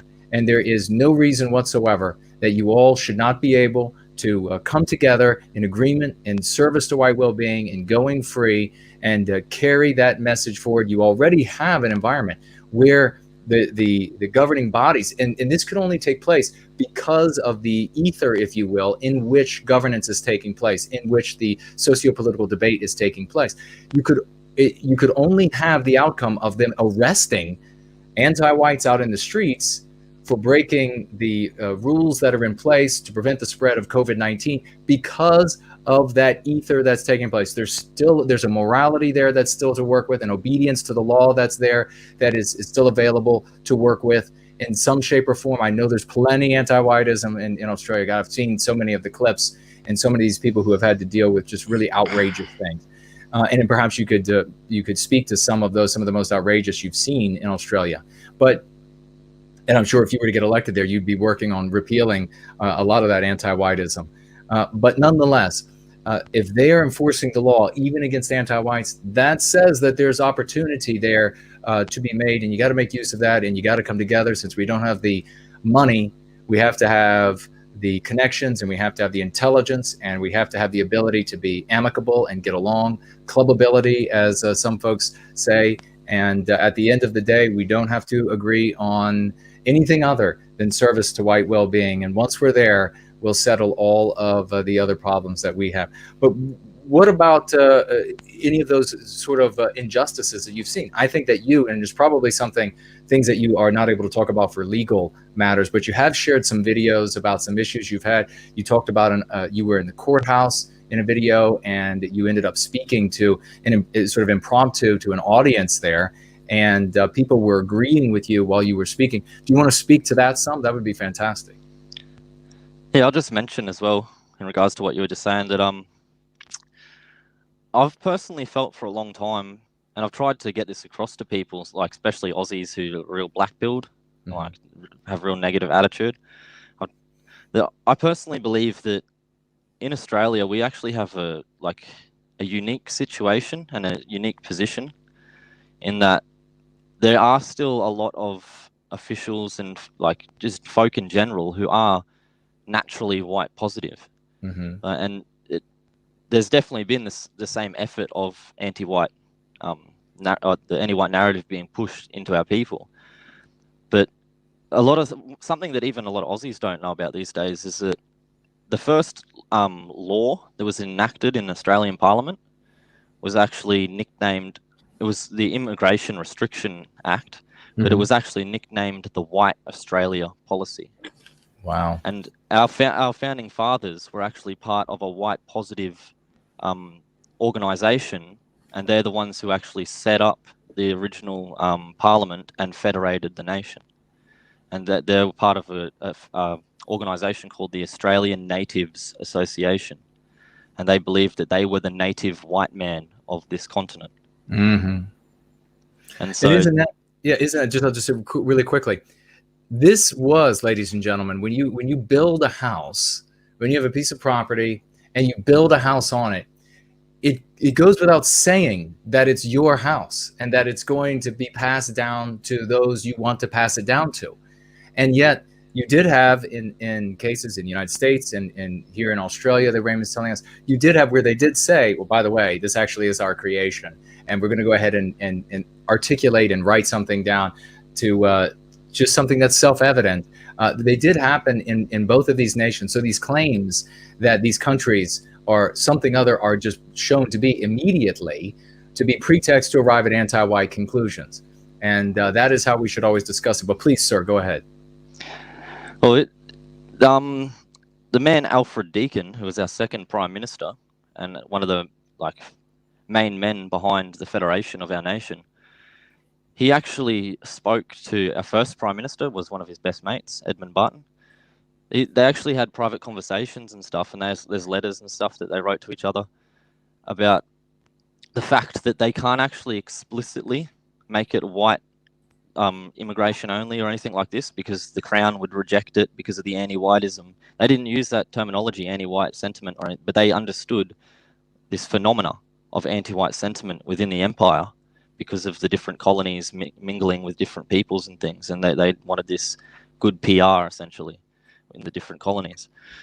And so these men understood that they can't explicitly write that this is a white country for white people and put it in the constitution and all this, but they implicitly put it in wherever they could and put in, so they worked with the system as they could to ensure the best that they could for the next generations to come.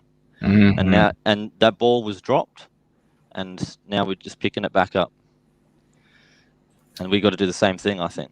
We can't try to even if things can't be perfect, we shouldn't lose hope. We shouldn't give up. We should, no matter what situation we have before us, we should observe it, take a time to contemplate different steps that we can take with what we have, and then use what we can do or what we have, our potential within us, to get the job done as efficiently as we can, and then pass it on to the next generation. And that's how we just got to get this done. It's going to take time, but we got to be positive. We got to take one step forward every day. That is the sort of sobriety and pragmatism that, as men of the West, we have exemplified, and is the reason why we built, or was able to build, and continue are able to build Western civilization. And really doesn't even when it comes to, thank you so much for being for being that sober and for having that truth that at your heart in all that you're doing, understanding that this is like the Cologne Cathedral that I've likened it to, that when they began building that 800-year-long project, the architects of that vision knew that they didn't have the science to build what their vision was yet, but they had faith that their people would come along from behind, generations to come. They would figure out how to achieve these things, building one step on top of the other.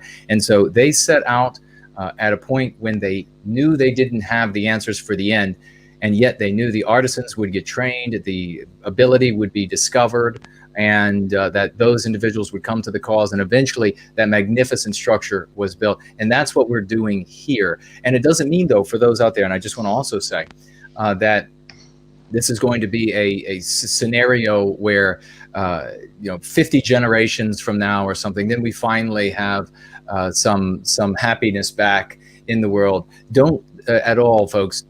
Don't get depressed or black-pilled or melancholic in thoughts of, well, your life is just going to be miserable, and maybe 50 generations from now it's going to be pleasurable to be in Western civilization again. First of all, the important thing that I'll say is, because there are two really big things here. One is that we don't know what the next societal context shifting environment will be. So that might be an environment in which we can go from here to there much quicker than we are able to envision it right now, sort of like a wormhole in science fiction, where you can go from one part of space to another very quickly. So we don't know what that looks like. But also, this is the epoch of when heroes are made.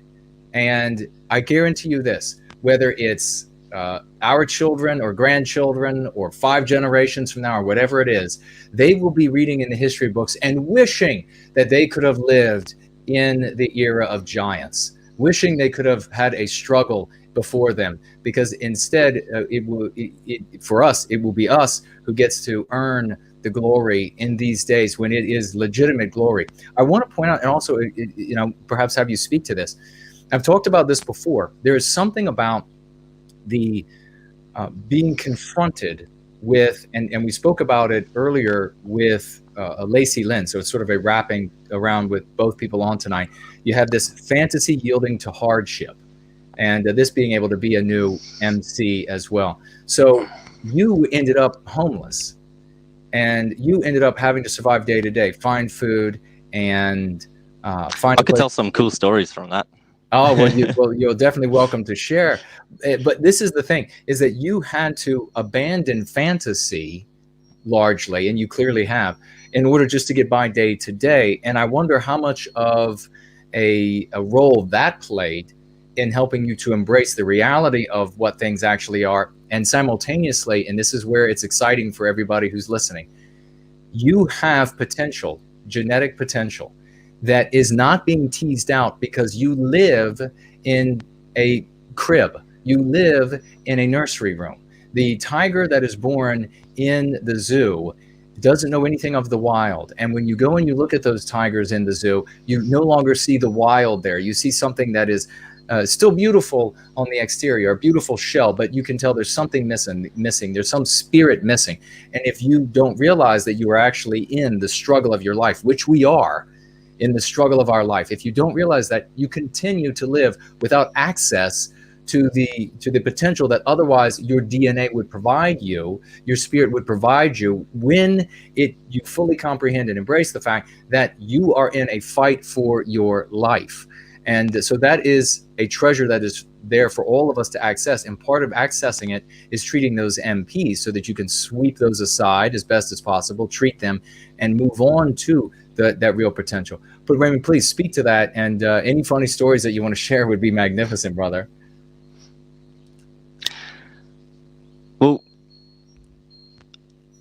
I think personally, I'd actually say this to a lot of people, and I've said this for years, that we need to bring back some type of initiation ritual into manhood.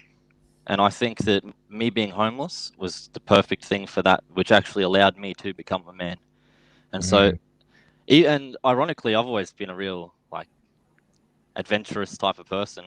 And so I've never, if I'm thrown into some hectic situation, I don't sit down and go, oh no. I'll just okay, let's do it. And I just charge at it. Right. So, even when I was first homeless, my attitude was I'm on an adventure. Where am I going to sleep tonight?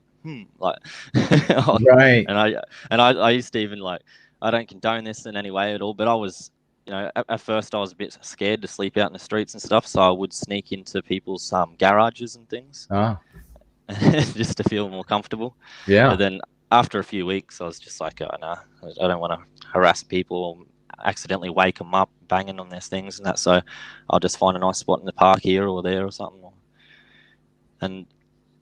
But I honestly think that we should have some type of initiation ritual in the manhood, and it could just be something as simple as you go out camping in the bush or something with your father or something, or another some group of brothers or friends and that men group, and then you go camp in the bush. You just take a swag, spend a week in the wilderness. You can still have other people, you can take food with you, whatever. Personally, if it was up to me, and the way I would do it with my own children would be, you have one knife, you have the basic clothing that you need, you have the swag, and that's it. A week, and you have to spend at least a few nights and days actually by yourself. I'll be off in the bush, keeping an eye, but you'll perceive as if you're there by yourself in the middle of nowhere, because I think that's an experience that you don't really, like you're saying, you're still in that cradle, and you can't really untap that potential until you've experienced something like that. Like my first night, and as well, like I'll say, I'll go into some cool stories. I actually set up a tent in the bush just a bit out of town when I was like 17. And I lived in a tent in the bush for like, and I was still going to school during this. But I lived in this tent for like 6 months, I think. Wow. And when I first set up, I had 3 other mates that were with me, other street kids that were homeless as well. And a few months in, one of them got a job in New South Wales working as a cleaning stables. And he was living at the stables there, so he ended up moving, doing that.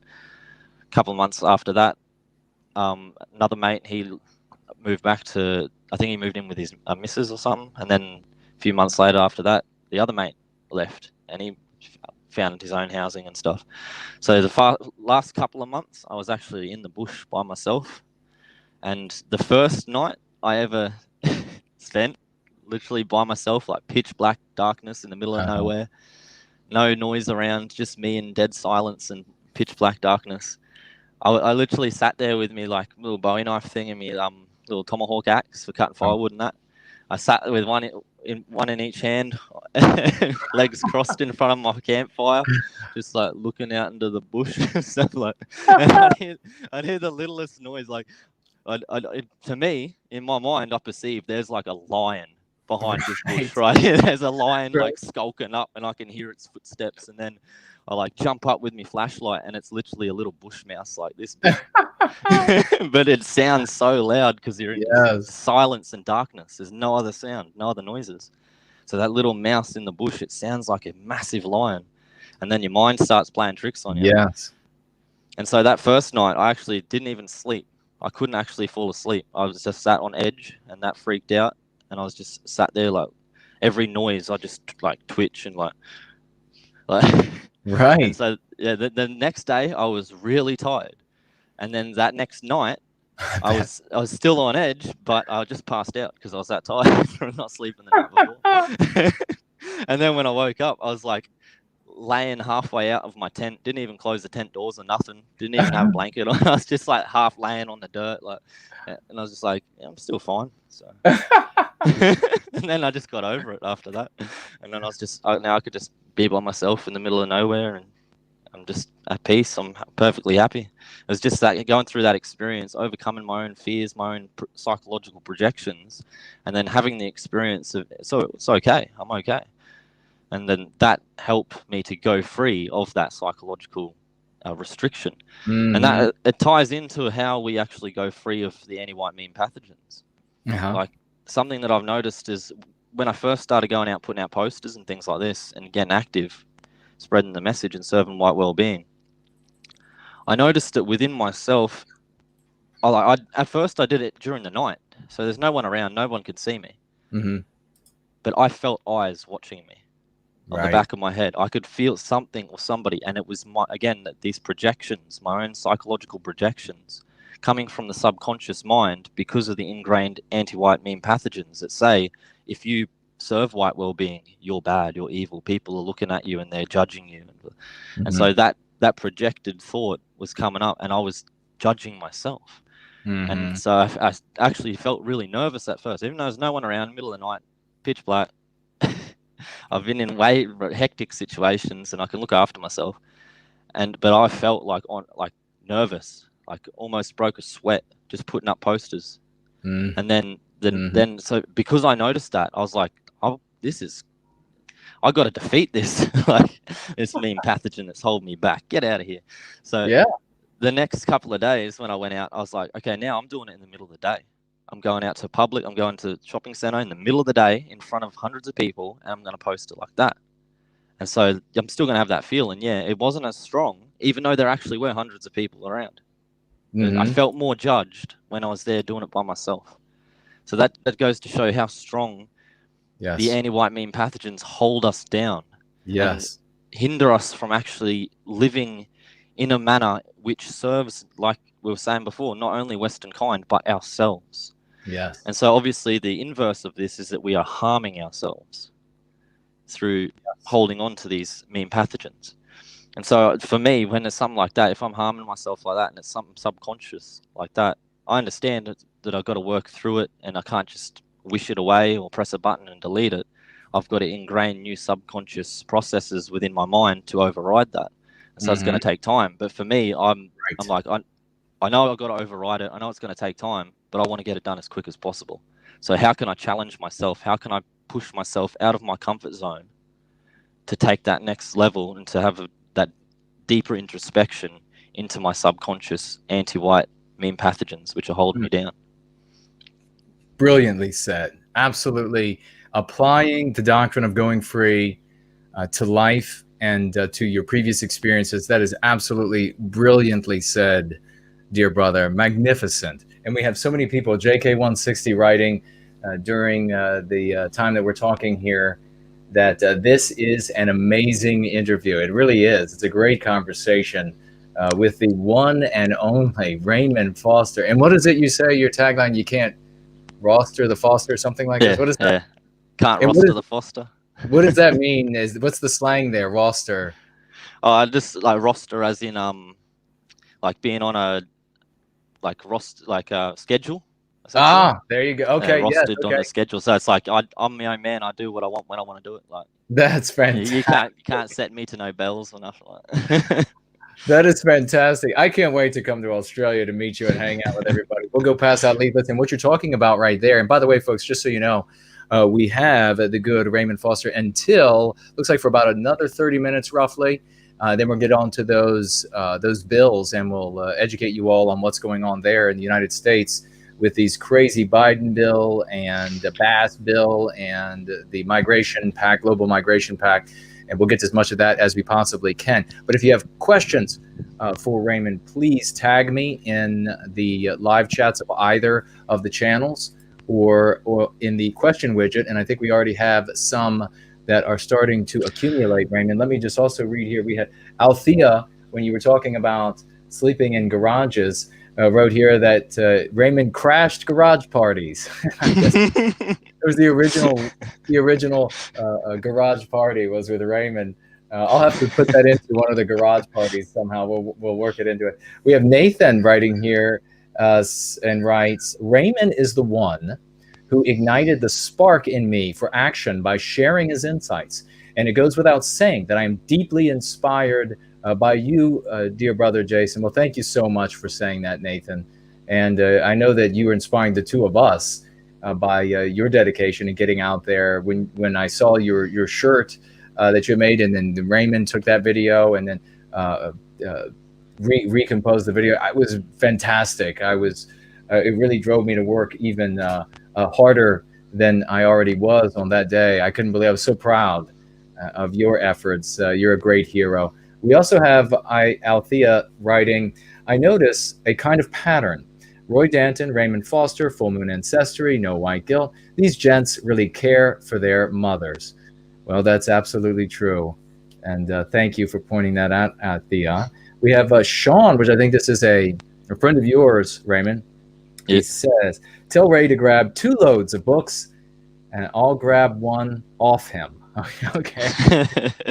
We'll do that. And then we have this Hadith says, would you know when Scanza Forum is gathering for Jared Taylor's debate? Asking me. I don't know. Raymond, have you heard anything about the Scanza Forum debate? I know they had to... I'm not aware, no.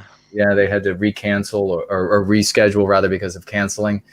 When you were talking about passing out the leaflets, I absolutely identified with that. I began very young age distributing leaflets that were garbage compared to the absolute garbage, the invert. I wish I could go back and make every one of those many thousands that I distributed going free leaflets. I was just listening to what the elders had to say, what they thought. They said this was going to work. We just have to get it to enough people. And so I believed it, and I would be out there at night and distributing these things in people's driveways. And I thought that everywhere I turned, there were just eyes that were looming on me, and they were just waiting to pounce. And then I was going to have to sit in some policeman's car trying to explain, why I'm so immoral. And that's why that was one of the things that I was just like, these ideas that are in my head, where are they from? Why do I feel this way? Even though I've objected to this my whole life, I'm feeling like I'm somehow immoral for caring about white people. Something is wrong with that. And that's really where the kernel began to roll for me. But you're absolutely right. And thank you so much for sharing that. Your courage begins to grow by getting out there. And of course, folks, Raymond obviously is the kind of guy that can take care of himself, but still, don't go, doesn't matter how strong you are or how good you can throw down. A gang of people jump up on you, or they come with a weapon, and there's no defense against that. So only go in places where you're going to be 100% safe. Certainly, if you're a lady, always, of course, legal. Be 100% safe. I want you all to be well into your total dotage, so that I know nobody will get as bad as Biden, but I want you to get that far in your years, and you wish you could be so out of it that you can't remember one day from the next, and every day is it's just another glorious day. But please be safe and work like the wind. And Raymond is a great example of working like the wind. God, how much has this guy made? And he's got this content, the Australian Vanguard. I love the aesthetic to it. Let's see, Wild Fang is saying here, Raymond Foster posted a video of him boxing an anti-white kangaroo. I hope that never happens. I imagine every kangaroo is the kangaroos are white positive. Yeah. I was just gonna say every kangaroo is white positive. They haven't gotten to them. They're far purer than everyone else. So we have here also, brother, the great Roy Danton, which we just had on the phone, and he said he's got a couple questions here. Question from his mom. He says. She said that German news reported in Melbourne were given 20 minutes to get inside and put under curfew due to COVID-19. Do you happen to know anything about that? So was there a moment where the police said you got 20 minutes to get inside, or the punishments are going to be handed out? I did hear something about the curfew last night, but I haven't looked into any more details or heard anything else. Just that there was potential for a curfew, and I just heard it from somebody, so I wasn't sure if it was true or not. But I'll have a look into it and see. All right. I do know that about a week ago or so in Victoria they made wearing masks in public mandatory, and then there was a few like groups and as well just some individuals that are going out protesting that and just generally being rude about it, like going into private businesses that require folk to wear masks to come in to use their services, and they're just going in there like filming workers, harassing them, saying I'm not going to wear a mask. So, and I do know that they were speaking about cracking down on that and trying to and potentially going to new levels of restrictions. So in that, which I think is what they refer to as stage 4, they were in stage 3 or something, and they were talking about, well, if we might have to go into stage 4. So that curfew might be a part of stage 4. I'm not sure. That's as far as much as I know. Okay. Well, there you go. Roy's mother, which I'm sure has to be a magnificent lady to have a son like Roy. And Roy also asks here, could you elaborate a bit about the history of anti-whiteism in Australia? I recently rewatched McLeod's Daughters and realized that a bit of anti-whiteism that I didn't discover before. So he watched this. Is it a movie? Is it a TV show? And he found more anti-white doctrine inside this television show. And folks, this is one of the exercises you can do to train yourself to begin to identify the anti-white ideology is watch some of the old movies or television shows, pull them up, and you look back on and you think, well, that was a wholesome show. There was nothing anti-white about that. And then you'll discover to your great chagrin that it's actually fraught with anti-whiteism. But do you have anything, Raymond, to say about, I guess, maybe the rise of anti-whiteism in Australia over the course, maybe just of your life? Well, I think it's been pretty similar everywhere around the world. It's just been part and parcel, copy-paste, right? Anti-whiteism. But I think it's less receptive. Like alluding to what I was saying before about Australians, we've always had this like racial consciousness about who we are as a people and why we founded our nation and whatnot. And so I think it's just like it's the same push of anti-whiteism that's happening everywhere else, but I think it's doesn't soak into Aussies as quickly as it does in other places. I don't know exactly why. My theory is because of the founding of our nation and the principles, values of being essentially a white ethno-state. That's what Australia was and is. And it was actually meant to be like that, a white ethno-state for the white race. So it wasn't even just like for Anglos or the British. It was just meant to be all white people. This is a nation for white people. Wow. And so that's my theory anyway. I'm guessing that's why it like doesn't like infect us as badly, but I don't know. It's just a theory. No, I'm sure that it has something to do with it. All of these, the anti-whiteism in its application needs to be, and we see from country to country, a little bit of tweaking. But there's no doubt that where you have a spectrum of different countries and these national narratives for each of these Western countries, that you're going to have a country that, and it's just mathematics, that where anti-whiteism is going to work best, and you're going to have a country where it is less effective relative to the other countries. And this seems to be Australia, and maybe we don't know quite yet about some of these Eastern European countries because it's only really just getting applied there. So there is a little bit of, I think there's a little bit of misplaced hope in some of these Eastern European countries. Who knows? I mean, anti-whiteism might end up working better in those environments than in the United States or Canada even. So that's why we have to spread the cure to this disease, this thought disease, to all corners of our Western civilization. One nation, many countries. I love it. Let's see what else we have over here on. I'll just add in regards to the specifics for Australia, as I was mentioning before, that the essential schism and where the anti-whites try to create that schism within our people in Australia is in regards to the Aboriginal people. Yeah, that's where they're always trying to hammer that wedge in to create fissures. And it started off, like I was saying, with the Close the Gap program, where we just want to help them because they have lower life expectancy, blah, blah. And then it progressed to, we're going to give them jobs when, even though you deserve the job, but you're white, so we're going to give it to them. And then now it's just recently, just over the past, say, like 10 years or so, 10 or 5 years, since like Donald Trump's election and everything like this, when things are starting to really speed up, like there was a sense of acceleration in the progress of any white narrative, and them inserting themselves and being more confident about it. But over this period, over the past 10 years or so, there's been this like unraveling, and it's all coming from the universities and that, like the Marxist, anti-white university teachers propagating this and indoctrinating university students.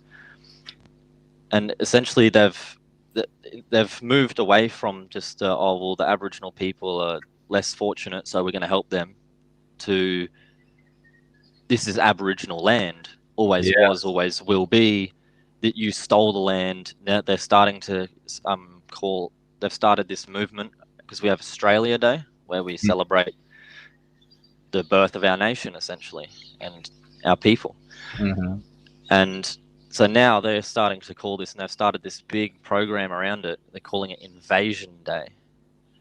And they go around, and so they're trying to promote this whole idea that we invaded and that we're colonizers, and and then as well they peddle lots of lies. There's lots of anti-white. Again, it's always to do with the Aboriginals, but they're peddling lies about like we have this historical event in Australia.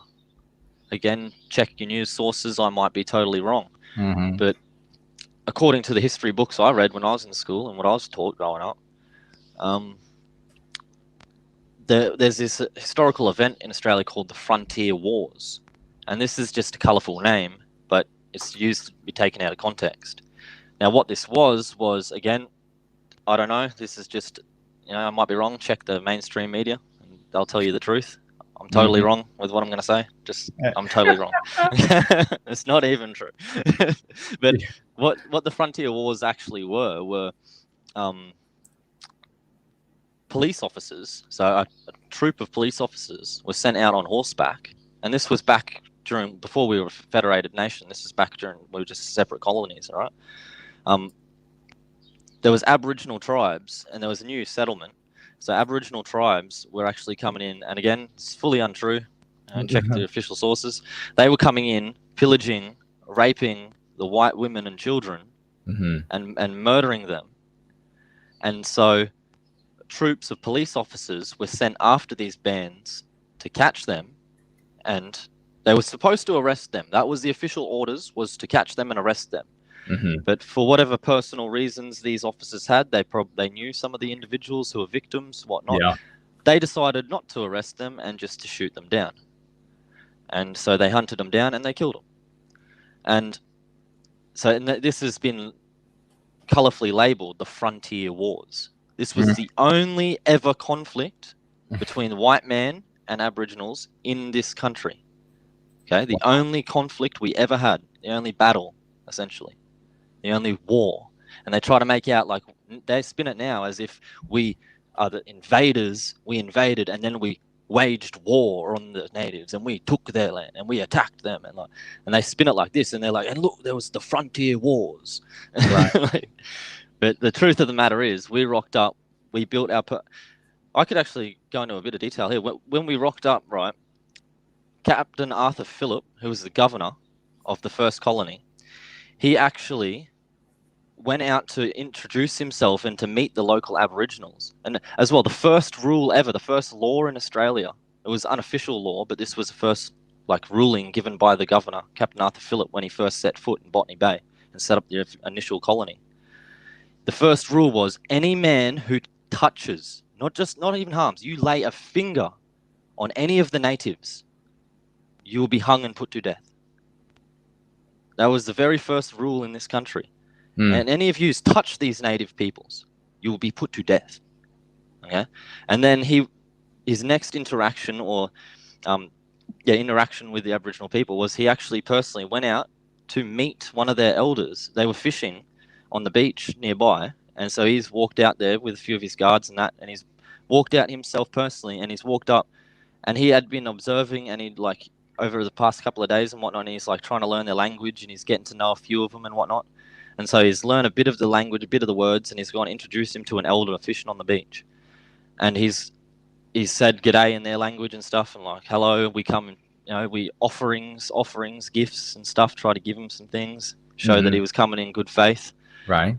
And then he raised his hand up to shake their hand of the chief. And they'd had no idea what this was.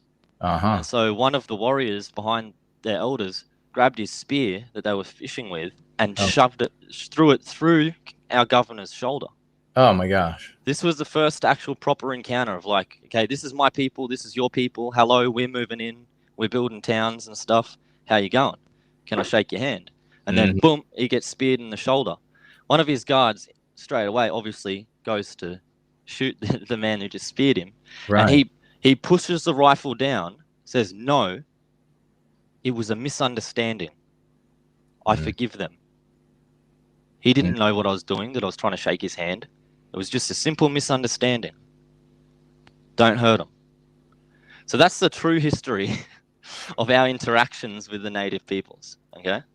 That's the true attitude that we had from very first day we set foot on the soil of this land. And again, the only conflict ever, only actual battle, was police officers who didn't follow their orders and decided to go off their own personal emotions and shoot down some Aboriginals who had been, again, fully untrue, check the official sources, who had been raping and pillaging white settlements. Yeah, and isn't that exactly how the anti-whites sculpt their anti-white narrative? It's always wrought so that in the end there is ample reason, and that's how it's one of the main ways that they are anti-white, and what their objectives are is that in every case the story is written and rewritten, and you see, according to what Raymond was just sharing with us, the evolution of the MPs that they used on our brothers and sisters in Australia, the same exact kind of MPs they used here in the United States, in South Africa, everywhere. They reuse the exact same tactics against us, and they make that objective clear. We know what they want by what they endeavor to achieve relentlessly and what they celebrate when they achieve it. So we see that originally they had these MPs in Australia, Raymond was just talking about, where they said, they were essentially saying to the white population, and we know that this is this couldn't possibly be true, where they were their claims that they were making, the anti-whites of that time, which was that look, these non-white people of Australia, they need your help. They need to be taken care of. They need to be coddled. They need to be, and of course we know that they are actually, superior to us. So that was where they started the conversation, and it was sentimentalized. This is the myth of pretext, moralized, intellectualized, sentimentalized, and you had this. The sentimentalized, the non-white children, the moralized, it's your duty, it's your noblesse oblige, is what you're supposed to do when you're around them. And you saw this exemplified, this actual demonstration of our morality of Western kind, which we then, by the way, apply to all aspects of our lives. And the best of us, of course, we have bad actors like every other group, but by this individual, this leader who went out to meet this particular tribe of non-white people, and he prevented his soldiers from slaughtering them after he had been wounded. Rest assured that would not happen with other peoples around the world. They would say, no, I know I've been speared here like a wild pig, skewered like a wild pig, but whatever you do, don't harm these white people. Are you kidding me? They would kill every last one of us if it were reversed. But we saw that these MPs went from, and isn't this illustrative and educational, it went from the, you must coddle them, you must take care of them, you must, etc. And it has moved from there to the, it's actually all theirs. And you have stolen all of Australia. And this somehow, I don't know, and it's sort of it's a paradigm shift in and of itself. When I speak with folks, and I'm like, I don't think you understand. There was no Australia. There was nothing to steal. The Australia was in the biosphere of the white people that showed up. And then they built it, and then they allowed other people to come in. Sure, there were also bad actors who had money or whatever, and they were victimizing white people as much as they were victimizing non-white people when they took advantage of the non-white people, because they put us into intimate contact with folks, and we had biospiritual incompatibility, which is natural for mankind. The exact same thing happened in South Africa. We can look at this around the world. This idea that we have somehow stolen what is only in us is absolutely erroneous. The fact that any white person could believe such a thing is a great demonstration of the power of mean pathogens over the human animal's mind. We have a couple more questions. Before we let you go, brother, I do want to just say we're 100%.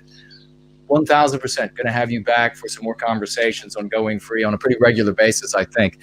Everybody likes you, and I think you're the best. So definitely going to be having you back. But I do have to share, I had nothing like your experience. I had 1 week, I think it might have been 9 days to be exact, somewhere around there, of being homeless. I had money that I could have gotten a hotel room, but I wanted instead to save my money for food. I didn't know where I was going to go, and I chose to sleep underneath some pine bushes at night. Had a little bit of the same, concern. Didn't sleep very much the first night, but that's not really what I wanted to talk about. What I eventually did was I got on the phone and with a friend of mine who lived in a city several hundred miles away, and I said, "Can I come live with you for a little while? I got to get a job. I've got nowhere to go." And he said, "Yeah, but I'm not at my apartment now. I'm not living there. I still have it, but I'm not there now. So you can go and you can stay in that place until I come back next month or whatever." And he was staying away, working another job where he was on the road. So I said, okay, well, how do I get in? I mean, how am I going to get in? And he said, well, you just have to climb the roof, climb the side of the house. You're going to walk across the roof. And I said, well, wait, what is the pitch? You know, I'm going to walk across the roof. He said, oh, it's severe because it's in a winter, you know, it's a northern state. And so you're just going to have to, you know, it's severe. So be careful, be real careful. And you're going to shimmy along this severe pitch and with your belongings. And then there's a window there. And you're going to shimmy this open, and you're going to have to push really hard, but the lock will give. It's an old place. And don't break the glass, please. And get this window open. Then you can just crawl in. There's a kitchen table there. And so I thought, geez. I made my way out to this city, eventually got there, found this house, and the roof was at a dreadful pitch. I thought, I'm going to die. I'm going to fall off the side of this house. This is going to be really quick. I have no place to live, and then I'll be dead. And so I climbed up the side of the side, and this is the middle of the day, by the way.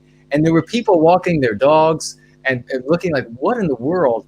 And my only hope was that no one in their right mind is going to think I'm breaking in the middle of the day. I mean, who's going to shimmy across a roof this steep in the middle of the day just to rob somebody? And so that was the hope. I made my way across the roof. I jiggled this window. I felt like it took forever. I remember I was pouring sweat, and I keep looking down at this distance to the concrete below, this really steep roof, muscles getting increasingly tired. And finally, this damn window gave. At one point, Raymond, I thought, I'm just going to go ahead and punch through it, and then I'll just have it replaced. Like, he won't even know. And but I finally got it open, and I opened the damn window. I threw my belongings in there, slid down the roof a little bit, climbed back up, and then just kind of pushed my body onto the kitchen table, things going everywhere that were on the kitchen table, falling on the floor. And he had told me, he said, I have a roommate that is there like every other week. So he may be there, he may not be there, I don't know. But you just stay in my room. Fortunately, he wasn't there. Or maybe, I guess, unfortunately, because he would have let me in the front door. But fortunately, he wasn't there, in that I made quite a mess going in on the table, on the kitchen table, everything breaking and falling to the ground that they had put there. But I didn't want to die and slide down to the side of this roof and do like a double gainer to the ground. But I got inside, and I sat on his couch, and I was exhausted, and I was pouring sweat off of my brow. And I got him on the phone, and I said, okay, thank God I got inside your place. Man, it wasn't easy. You acted like it was going to be easy to break into your house. This was hard as hell, and I'm waiting for the sirens to go off.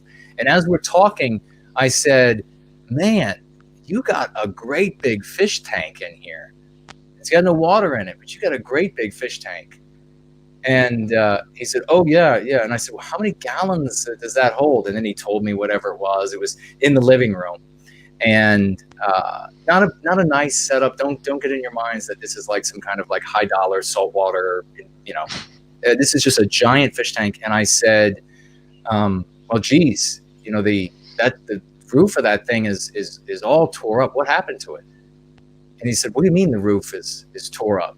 And I said, well, you got some kind of a roof on top of it, right? And it's like broken, and it's half inside, and it's half sticking up against the wall. What was inside that tank?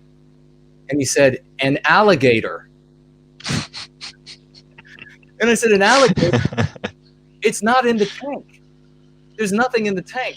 And he said, well, then it must be loose in the room, in the apartment. It must be loose. And I have to tell you, I leapt off of the floor on top like these old movies where like a woman hears like a mouse squeaking. I mean, I had to, because you were talking about your little mouse out in the wild, and it made me think of this.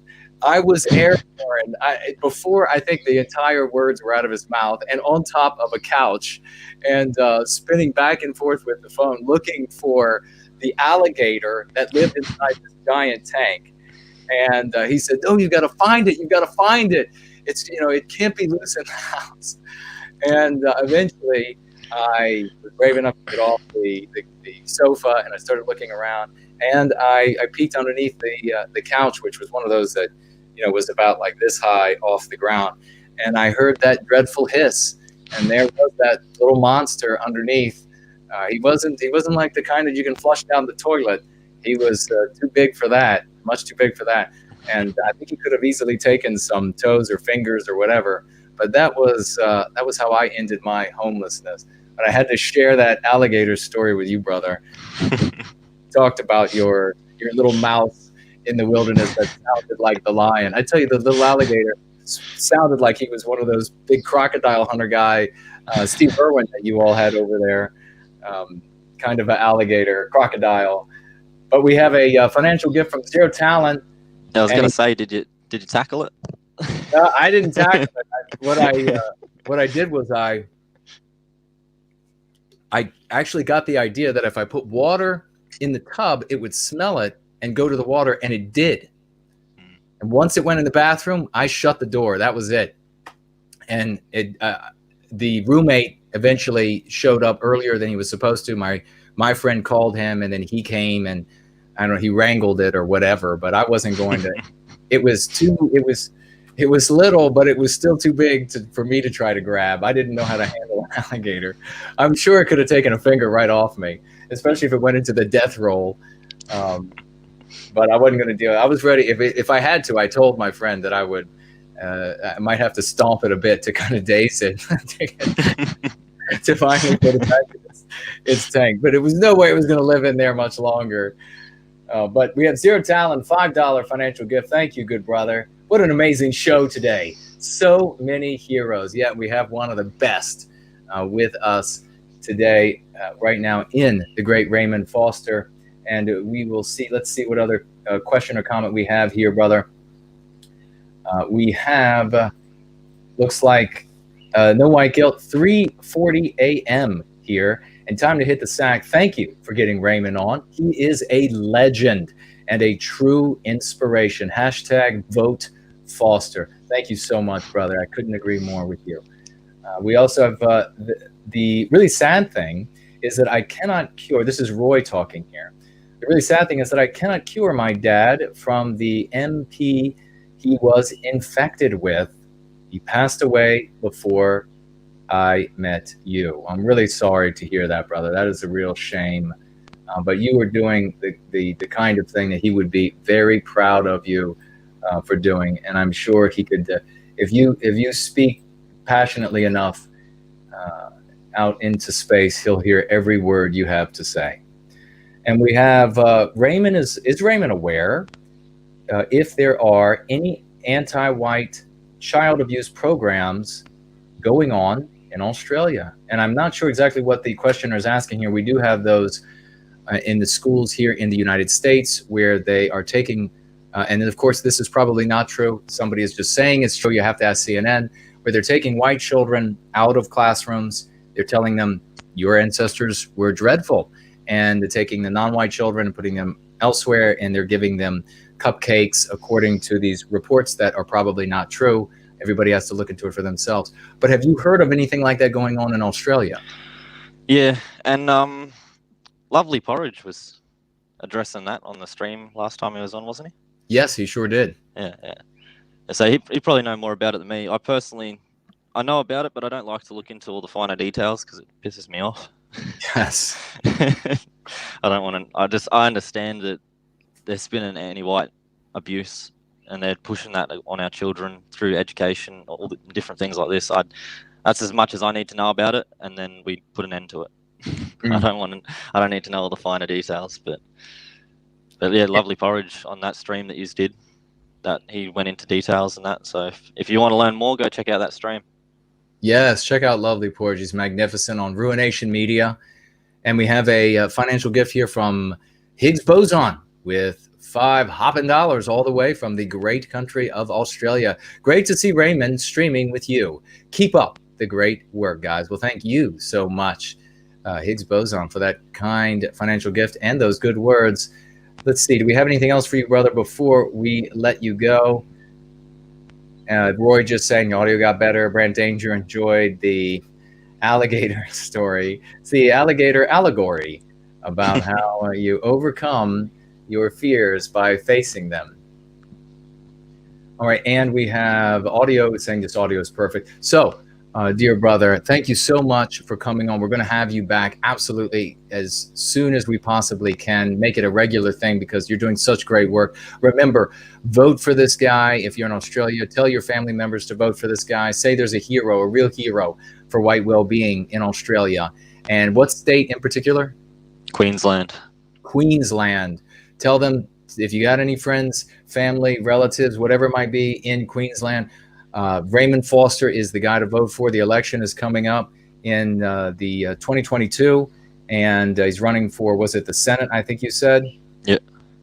And we're going to be sending we're going to be sending Raymond all of the books for Going Free that we have. And of course, we'll also get you a copy of Crucible as soon as it's available as a standalone. Hashtag Vote Foster, ladies and gentlemen. Use it widely, use it regularly.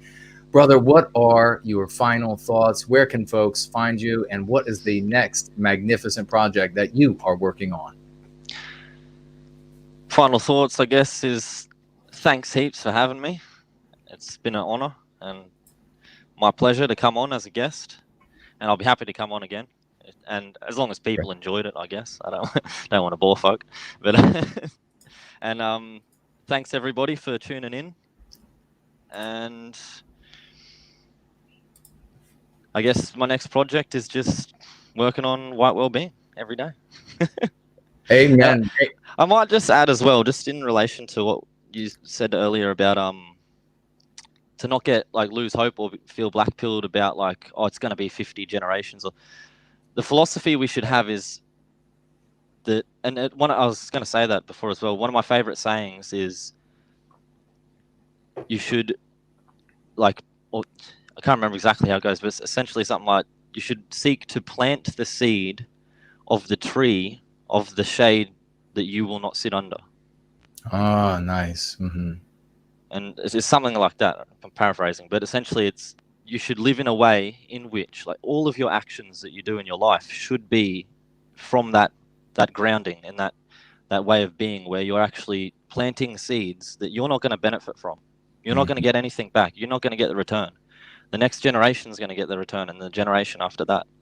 And if we can all do that, it's not going to take 50 generations. It's going to take 2 or 3 at max. Right. And as well, it's not going to be some tipping point where it's hit 3 generations and now everything's all good. It's just all bad, and then it's all good again. It's going to be us pushing that boulder up the hill until we hit that peak, and then it's going to roll down. Amen. It's not just gonna float to the top of the hill and then just roll. Right. So every week, every day, we can be doing something to be making our situation as individuals better and the situation of our people as a whole. So I just want to add that in. Oh, that is brilliant, brother. I couldn't like you more than I do right now. That is magnificently said. Yes, we are doing the work of Sisyphus, but the boulder's not going to be rolling down the hill back down at us. We're going to push it over the top, and then gravity is going to help us the rest of the way. And it'll be because of the good work of people like Raymond Foster that is going to happen for all of us. And we'll be building a statue to you, good sir. I guarantee it. So it's been a real pleasure having you on. You did a magnificent job, a truly magnificent job. Very impressive for your first time live streaming. And we'll let you get to some air conditioning. I know it's the middle of some warmth where you are. And thank you so much for coming on. We'll have you again soon. And we're gonna see you off here with one of your songs. Awesome. And we'll talk soon, brother. Thank you. Take it easy, everyone. All right. Bye-bye.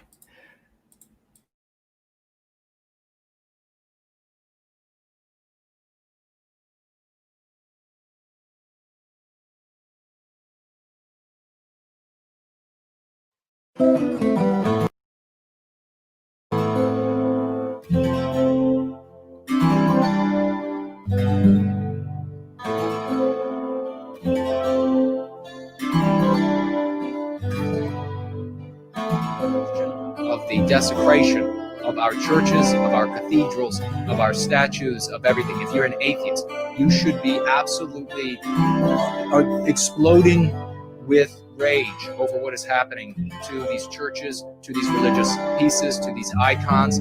It shouldn't matter where you are. If you are in the United States and you're in the north and and you see the statue of Robert E. Lee come down in the South, you should be furious that this is happening in the South. We should all care about all of our history everywhere it is being white erased from civilization. It shouldn't matter whether we have family that identified with it or not, or at some point in the past we even opposed it, or a family opposed it, or whatever it is. It shouldn't matter, because we here are going to save our people, and that therefore presupposes that the ones who remain here and recapture our destiny are the ones who are going to overlook these sorts of things for the well-being of Western kind.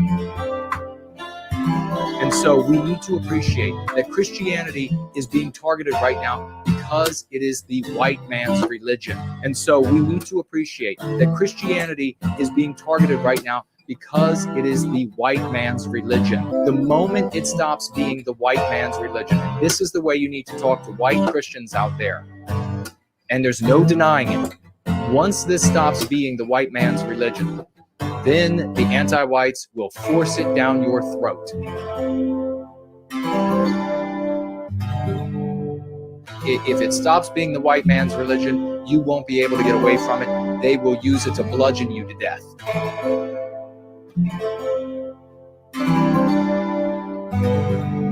But as for right now, certainly these older cathedrals and the like were built by powerful and proud white men and women, with their hands, with their toil, with their sweat, with their blood, with their lives, with their talents, with their ingenuity and creativity. Look at these massive works, and you know why they sing to you when you look at them? Because it doesn't matter whether they put a crucifix on it and it's Jesus Christ, or it's Odin, or whatever. When we look at these structures that are built to gods, it reflects our biosphere. That's why all of the temples, that's why they all sing with us.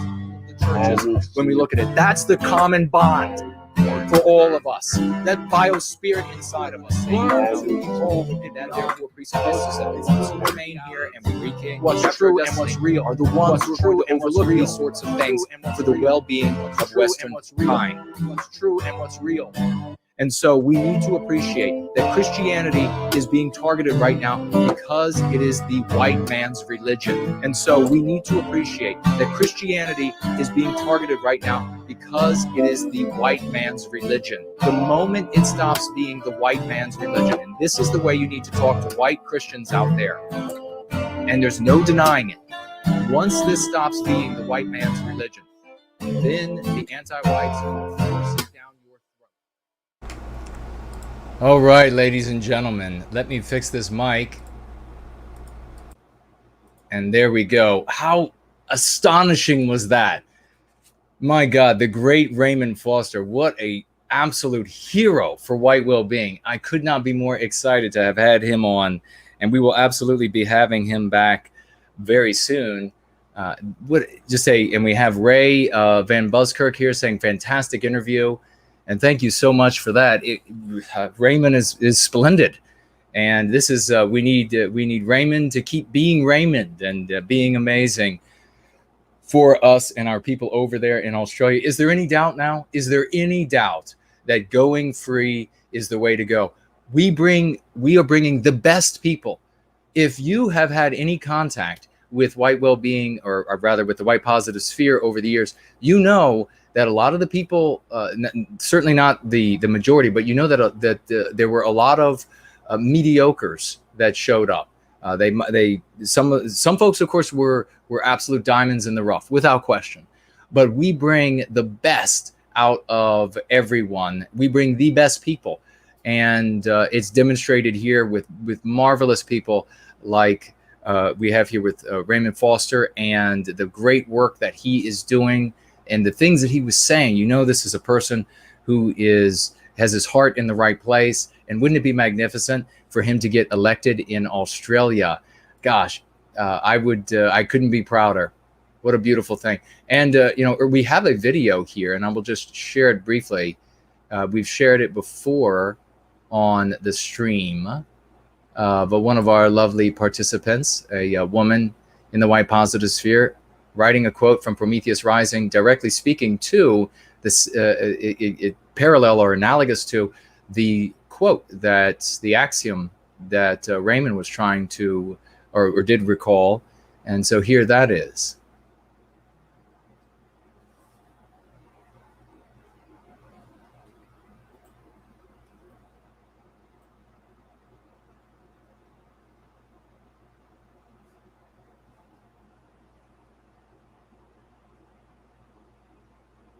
For he who is truth while darkness reigns shall lack not a harvest when the sun returns.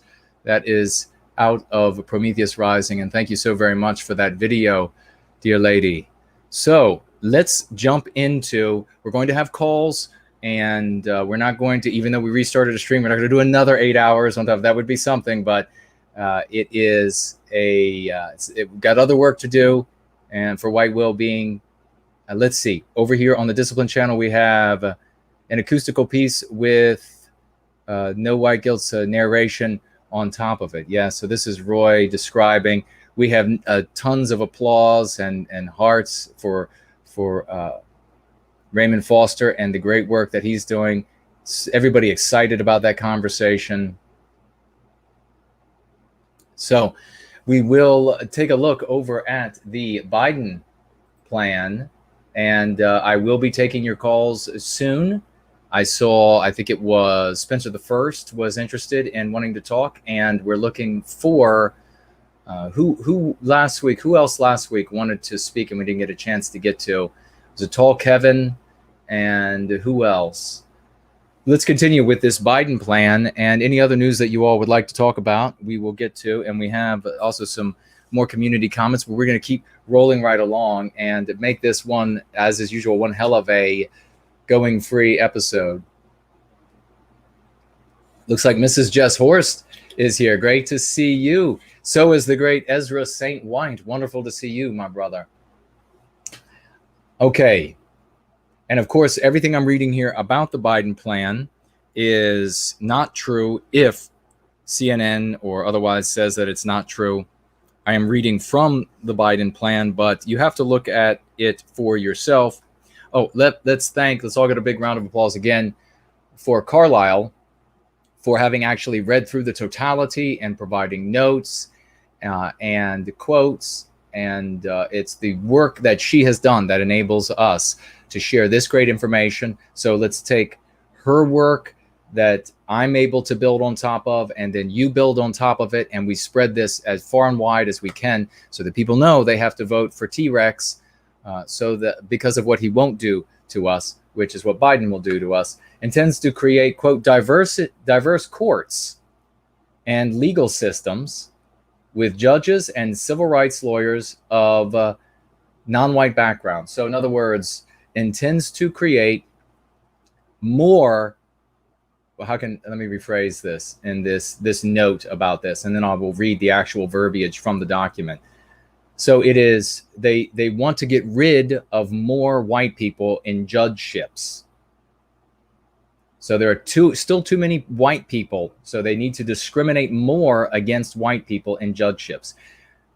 And this is from the document, our courts should reflect our country. Now, isn't this something that we've talked about many times, those in the white positive sphere, where we said, and I predicted so many times, and I just wish, I was talking to somebody the other night, and I was saying, when are those people, when I worked on the Hill, when are they going to call me to apologize for every time they said that, oh, no, that's not going to, that couldn't possibly happen. And even before then, when all of this is understandable and predictable, if you know what motivates an anti-white and what their objective is, it's easy then to see. You have to understand a little bit about human nature, but you can apply that, and then you can make these predictions yourself. And you can see, you don't have to have a crystal ball unless you want to say you have the crystal Eindelen, and that's how you see the future. Maybe that's how it works.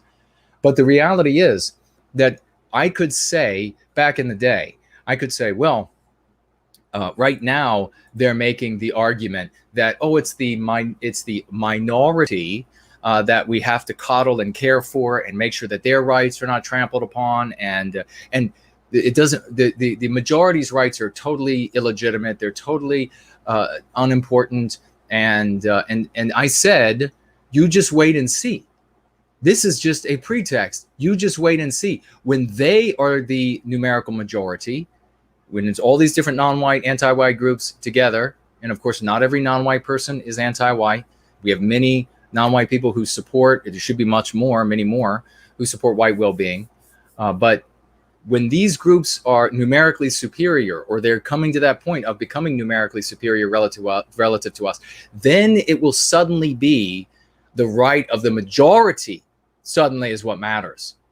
And indeed, I was vindicated to a degree in some of these conversations when I was able to finally find out the kind of arguments that were being made against our people in South Africa, where we built Western civilization.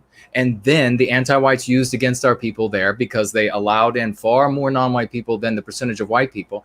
And they said, oh, this majority now, they need to have their way. It's the majority is how democracy works. Then it's the majority. You rewind the tape of history and you hear something completely different said in Australia, in the United States, rapidly changing. You hear a completely different lie shared by the anti-whites, foisted on the population by the anti-whites. Oh no, it's the rights of the minority that have to be coddled and cared for and made sure that they're not trampled upon and they're not lost. So we have to constantly, and do you remember this? Some of you will remember in the news and entertainment media, the MP that essentially in so many words said that the politician, this is deeply ingrained in the American psyche, for those who are old enough to remember this, that the politician sometimes has to go against the will of the majority and do what's right. How many people have heard that? Write it in the live chat now if you want. If you were one of those folks that have heard that MP, and what does that presuppose? It presupposes that the majority, the white majority, is immoral, that the white majority is evil, that the white majority is what's stated is wrong. It presupposes that the white majority wants to do things to harm the non-white minorities in the country, doesn't it? You are put into this box with this MP that they write evil across the side of it, heretic across the side of it. And then the politician, the moral thing to do is for the politician to ignore the will of the majority and then do the right thing, the anti-white thing, which is to do X, Y, or Z for the non-white groups in the country. Well, my friend, that's going to go right down the garbage disposal. That's coming up. They're gonna flush that thing, that MP, quick as can be, and they're going to reverse this, and they're going to say, "Oh no. You see, this is a democracy. You see, this is a democracy, and so it's the will of the majority gets their way. The politician should be doing what the majority of people want them to do." And now us anti-whites can make that argument because the majority is anti-whites. You watch. So that was the meme pathogen of one era, and there's another one coming headlong, like a set of headlights running at you, Mack truck full speed. Our courts should reflect our country. Democrats will appoint people to the bench who are committed to seeing justice be served and treating each case on its merits. We will nominate and confirm federal judges who have diverse backgrounds and experience. So in other words, non-white judges, including as public defenders, legal aid attorneys, and civil rights lawyers. So in other words, the Biden plan says we are going to further legally discriminate against white people. And of course, my interpretation is probably wrong. You have to go to Snopes. You have to go to these other places to get the proper interpretation. I encourage you all to head on over to MSNBC to get their interpretation on what I just read, or you could interpret it for yourself. Please look this document up for yourself, and you can interpret what the anti-whites mean by that.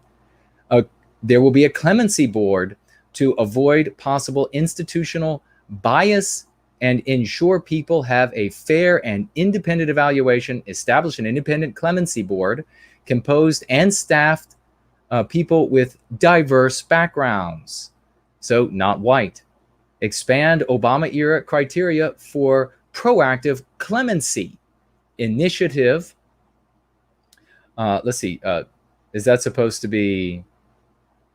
I'm not sure where that is. It looks like maybe there's a typo here. Individuals serving excess sentences, or perhaps it's not. I'll have to look into that. Maybe it's a legal term. But nonetheless, what you have here is in the Biden plan, they're saying that they are going to make a push with this bill to nominate and confirm with this plan to push and confirm federal judges that are not white, because we know diverse means not white, including non-white public defenders, legal aid attorneys, and civil rights lawyers. And of course, they're going to move on with a clemency board. So they're going to look back at the sentences and decisions that were made by judges, and then decide if they were not compassionate enough toward the non-whites. So in other words, if they were not, or non-white, yes, offenders. In other words, if these judges and DAs and the like, were they not anti-white enough? Did they bring a rape case forward maybe that shouldn't have been brought forward? Or did they convict them, and did they give them a little too much time they weren't taking into consideration? That these people have been longly put upon. Don't you know that this, like a 22-year-old has suffered indignities and been wrongly put upon for the last 1,000 years? Don't you understand? So he should be freed. Compassionate release, Biden plan. Compassionate release. Reinvigorate compassionate release so that the sick and elderly are transitioned out of incarceration so long as they do not pose a public safety risk. Of course, ladies and gentlemen, you have to read like an attorney. Who gets to define what sick or elderly means? Remember, in that other document we read from a month and a half ago or so, they were saying in that document that people, this is Democrats talking in another bill, that they phased out of criminality by 32 years old or something like that. Nobody commits crime after 32. Sentence length and early release. Task the U.S. Sentencing Commission with conducting a comprehensive review of existing sentencing guidelines and statutory sentencing ranges with the goal of generating legislative recommendations, promulgating new guidelines, and issuing formal guidance to reduce unreasonably long sentences and promote rehabilitation. So in other words, you were unreasonable about the amount of time you gave the non-white person there. And mind you, note well here in the Biden plan that they're not talking about white offenders. In the exact same, in the paragraphs above, they're talking about diverse, meaning no white people. They haven't transitioned from that sort of language. Now they're talking about, well, we're going to take a look at these people. Were these non-white rapists, murderers, thieves, whatever? And I'm sure, let me just say with all sincerity, I'm positive that there are non-white people who are in jail, who don't deserve to be there, who were railroaded, who were treated in an unfair fashion, who were wrongly convicted. Maybe the actual criminal got away, and now somebody else is doing the time. I guarantee you, there are people like that, and our heart goes out to them and their families. They're suffering. We don't want any of that. We want a better system where nobody ends up serving time for something they did not do, but everybody who did deserve time gets every bit of what they deserve.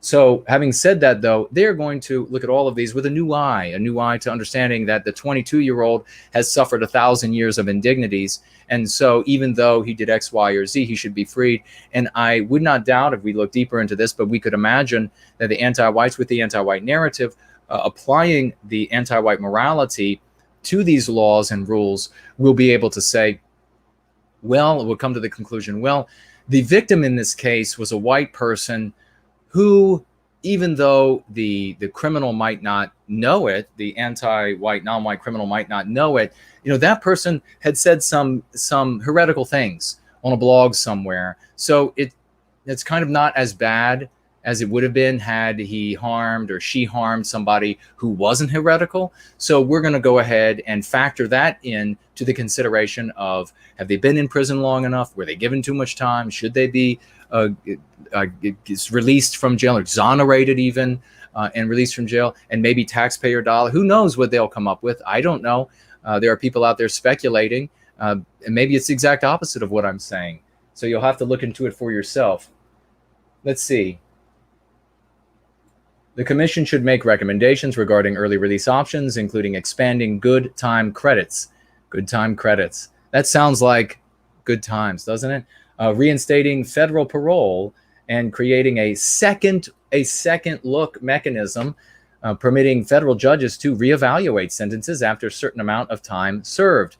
All of this is already covered, of course, with appeals processes that are choked to death in the system. There are so many appeals processes not available to me. If I were to be jailed, I'm sure they would say, oh, no appeals for you, no white guilt, because you're a heretic. But otherwise, taxpayers spend many millions of dollars on these appeal processes. So on top of that already, they're going to create this second look mechanism to just release these. And when you have a bunch of these anti-whites sit down at one of these boards and you know exactly what this group of people are going to look like, do you really think they're going to think hard about these folks? Or do you think they're just going to say, release, where's my six-figure salary? And not only that, but they're going to, they'll create incentives for that outcome. And then anyone who gives too critical of an eye, they'll just be shown the door. And I guarantee you, they will be seeing the exact same thing at the NHL. Any such options should use a systemic evidence-based approach that reduces risks to public safety, prevents racial disparate implementation. Oh, yes. We want to make sure that we have a percentage of this racial group in the jail that is in the general population. If there is more that are in prisons, then they're just going to have to be released until we get down to their percentage, because it means that white people were being mean to them. All right. And then here also in the Biden plan, entire redesign of the juvenile justice system, including the mandated, quote, racially equitable discipline standards. Racially equitable discipline standards for students of various races. Now that, my friends, is something that should get your attention and get you motivated.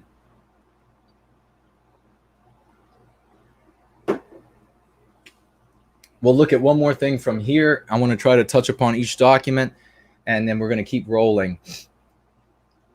Juvenile justice reform. End of school to prison pipeline. Stop the practice of arresting children for behavior that ought to be handled in the principal's office. Instead, every school should have sufficient funding to employ guidance counselors, social workers, or school psychologists to help guarantee age-appropriate student disciplinary practices. Massages for all of those naughty children that are actually good children.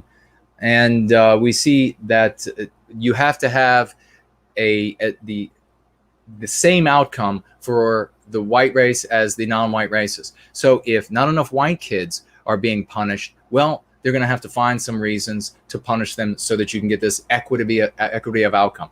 If too many non-white kids are being punished for whatever it might be, well, they're just going to have to stop punishing them, and they're going to have they demand an end with this program to the school to prison pipeline. So even though you might have done something at school that requires a police officer because you broke the law, well, they're not going to be allowed to call the cops, because all that does is that's just going to cause these gentle, delicate flowers to commit more crime because they've come into contact with police, rather than that scaring them out of committing more crime.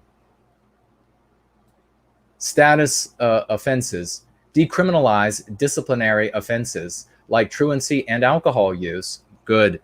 Drunk at school, on narcotics at school. Address disparate treatment in schools. Reissue federal guidance from the Department of Education and the Department of Justice to reduce the disparate disciplinary treatment of children of color, so non-white kids, in school and educational systems. Can't punish them because you've already reached your quota of punishment. Oh, Mrs. Jones, your daughter, your white daughter had her private parts grabbed or whatever by some anti-white at school. Well, we've reached our quota already. We can't call the police. And so the other child is simply just going to be able to go about his or her business. Expungement, condition the receipt of federal funds on the automatic expungement and sealing of juvenile records. So automatically expunging the records. And of course, that means that not only are your records sealed, which they can still be opened, but they are expunged. So it's like you never grabbed the other person's genitalia. Never happened. You weren't punished for it. And then I wonder what kind of message that would send about which group of people you are allowed to victimize. If you are a anti-white, non-white student and you discover that, well, you can grab their genitalia, you can knock their teeth out, you can pull their hair out, you can steal from them, and then the them is the white race, you get to get away with that. Might that encourage the behavior more? Support alternatives to incarceration. Alternatives to incarceration. You should go to jail for the rape, but we're going to have an alternative, and it's going to be a deep tissue massage, because we really think that will release your stress and this desire to victimize. Encourage states to shift from incarceration of juveniles to crime prevention. Incentivize states to develop community-based alternatives to prison. Well, I just want to stop right there. You have to have this equitable outcome. So crime prevention, will that mean reading the thoughts of white students? Might some anti-white, non-white, and white anti-white administrations determine that, well, we have to get this prevention of crime, and so to make these numbers match between white and non-white, we're going to have to determine that little Johnny was thinking about harming non-white people when he said the Pledge of Allegiance. You just wait. You just wait, and these arguments will end up getting made by anti-whites. Incentivize states to develop community-based alternatives to prison, detention centers for youth, and invest in after-school programs, community centers, and summer jobs. Just pay them to dig holes and to fill holes in. So, of course, these will be boondoggles. Nobody will do any work. They'll just get the money to provide opportunities for young people at risk. Remember midnight basketball? What a success that was. Condition grants on diversion to community-based programs. You see, states and the people in them, you don't get any of your money back because you did not reach these quotas. What do you think is going to happen, ladies and gentlemen? This is going to be a self-reaffirming system. It's going to be a self-segregating system. The kind of people who are going to work in these systems are the kind of people who hate white people in the first place and who are going to get a sick, sadistic joy out of harming us. And on top of that joy out of harming us, they're going to get promotions. They're going to get more dollars. They're going to get accolades for harming us. And anyone who decides, well, maybe this is not quite fair, this doesn't quite look right, they're going to say, here's the door. That's going to be the future of the kind of system that Biden and Bass and any of these other anti-white scumbags on the Democrat side are going to implement sooner or later, unless we roll like the wind, roll like a Raymond Foster to recapture our destiny. That's where we're going to stop for now, ladies and gentlemen. Again, a big thank you to the wonderful, to the magical Carlisle, wonderful woman, for doing this to us, or for us, and reading this document. And we will get on over right now to, very quickly, the Global Compact. We will pick up where we left off. And let's see here where we left off. I want to get a little bit from that. And I think it was here. Provide access to basic. This is the Global Compact for Migration, something Trump already did not sign, and Biden and crew will, Motley Crew will sign, obviously.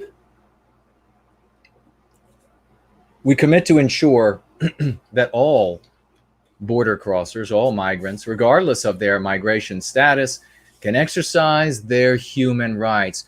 You don't have any, Mr. and Mrs. White Man, little white boy and little white girl. You don't have any human rights, but the non-white people coming into your countries, they do.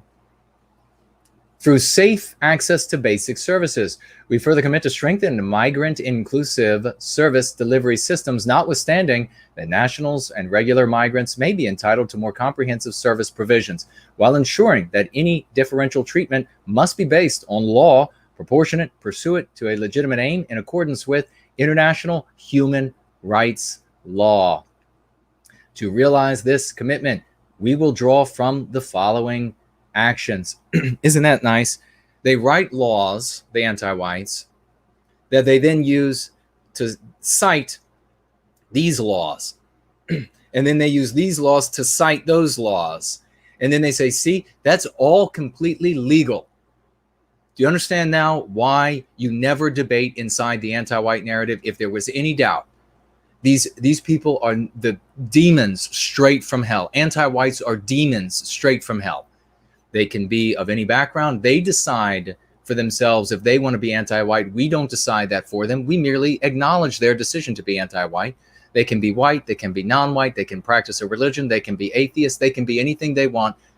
We merely acknowledge that they decide to be anti-white. And these people out themselves as the leathern-winged, goat-hoofed bastards that they are, with this sort of chicanery, with this sort of sophistry, with this sort of double dealing and duplicity. You see it. You might need to have someone look at it very closely, somebody like a Carlyle who has the ability to get through this material and to cull the greatest portions, somebody like me to do my portion, somebody like Roy to do his portion of it. But once you have this material, ladies and gentlemen, we need all of our brothers and sisters to learn that you never stay inside the anti-white narrative. You're not dealing with somebody who's going to be intellectually fair with you on any level whatsoever. They will lie, they will cheat, they will stab you in the back, they will slit your throat. That is the life and the movement, the purpose of an anti-white. Nothing they say is fair or just or noble or meaningful or serves anything objective beyond their desire to inflict harm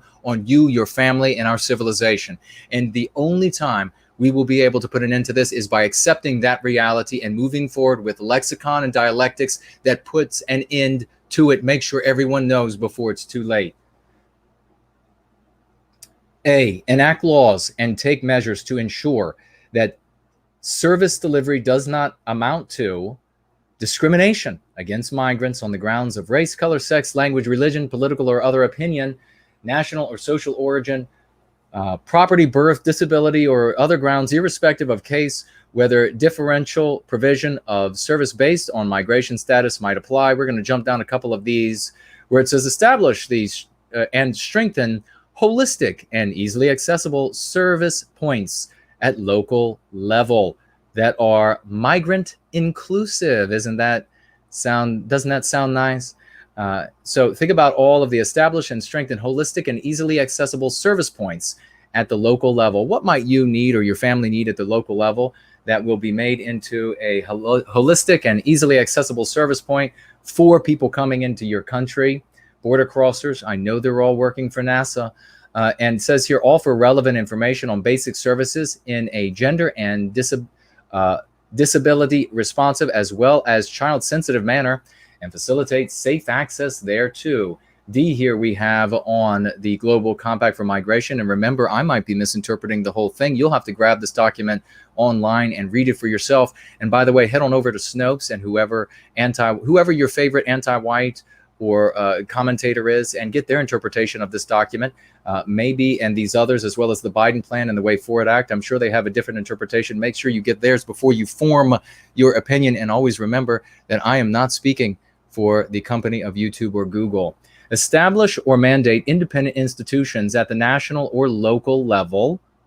Establish or mandate independent institutions at the national or local level, such as national human rights institutions, to receive, investigate, and monitor complaints about situations in which migrant access to basic services is systematically denied or hindered, facilitate access to redress, and work toward a change in practice. So in other words, ladies and gentlemen, there will be a body hovering over top of all of us that will sweep in there with the power of God himself, to punish you if you have not acted swiftly enough to deprive yourselves, your children, and the progeny of the white race from here into perdition in an effort to make sure that migrants, border crossers coming into our country are cared for in the most sensitive, kid glove way, that they are celebrated, maybe even put into our best hotels, which we have seen has actually happened in, or maybe it's not true, in some Scandinavian countries, put into very nice places, even in Germany. You can look it up for yourself to see if it actually happened. Let's see. And we jump down a little further, facilitating afford and non-discriminatory access, reducing communication barriers, and training healthcare providers on culturally sensitive service delivery in order to promote physical and mental health of the migrants and communities overall. So we don't want them in any way to be put out when they are given our inheritance. We want that to be such an easy process for them when our inheritance is thieved, is wrenched from our fists and given to them. You better damn well make sure that at every point of the way that they find you to be delighted by this, that you're happy by it, that you've provided them with anything they could possibly need in this process, or this body will sweep in and you will receive punishment. Now, how is this going to happen? This is going to happen unless we recapture our destiny. When Biden's people get in charge, this is something that they would sign and begin implementing. This is why the T-Rump has to be elected for what he won't do to us. F says here, provide inclusive and equitable quality education to migrant children and youth, as well as facilitate access to lifelong learning opportunities, including by strengthening the capacities of education systems and by facilitating non-discriminatory access to early childhood development, formal schooling, non-formal education programs for children for whom the formal system is inaccessible, on-the-job vocational training, technical education, and language training, as well as by fostering partnerships with all stakeholders that can support this endeavor. Did you just hear what I just read? Maybe you'll have to put that like on half speed, or go online and get this document for yourself, the Global Compact for Migration. It is a public document and you can read it for yourself. They just said that you, that I, that your children, that your grandchildren, that your great-grandchildren, if there are any left alive, if we don't recapture our destiny, are going to be forced to pay for lifelong everything. Lifelong learning opportunities, strengthening the lifelong educational systems to strengthen these people from cradle to grave, every aspect of their life. Formal schooling, you'll have to pay for them. Non-formal educational programs, you'll have to pay for them. On-the-job training and vocational training, you will have to pay for them. Technical education, you will have to pay for them. I guess that's so that they can replace you at your tech job, whatever it might be. Language training, even so that they can learn a modicum of the English language to be able to replace you. And do this in partnership with these stakeholders. Oh boy, wonder who those stakeholders are. Did I have a comment from somebody here saying something about stakeholders? And maybe I do. Of course, we know who these non-governmental stakeholders are. They very often fly under the covers of these NGOs, but they have names behind these entities. You can look them up for yourselves. I think what we're going to do here is we're going to stop there and we're going to jump over to the Way Forward Act so that we can keep this love fest of anti-whiteism rolling right along, and we can get a little dose of the poison that they plan on delivering to us. And remember, once again, make sure you go over to anti-white content creators, or whatever they call themselves, leftists, anti-whites who call themselves leftists, anti-whites who call themselves progressives, anti-whites who call themselves communists, whatever they are. Make sure you go over and you listen to their side of the story after listening to my side. HR 5383 Way Forward Act. Karen Bass, a potential vice president for a nominee for Biden sponsored this bill and co-wrote this bill. There are some very interesting things in this. And again, a big round of applause for Carlisle and the work that she did on reading this document and providing some of the most pertinent pieces for those of us who care about the United States of America. White Wellbeing. Beginning with this act is passed and continuing to phase out 3 years following the act. Okay, so we're going to jump right into this. Title 1, in mandatory detention and require probable cause for arrest. Section 101, phase out of private for-profit detention facilities and use of jails. Section 102, procedures for detaining.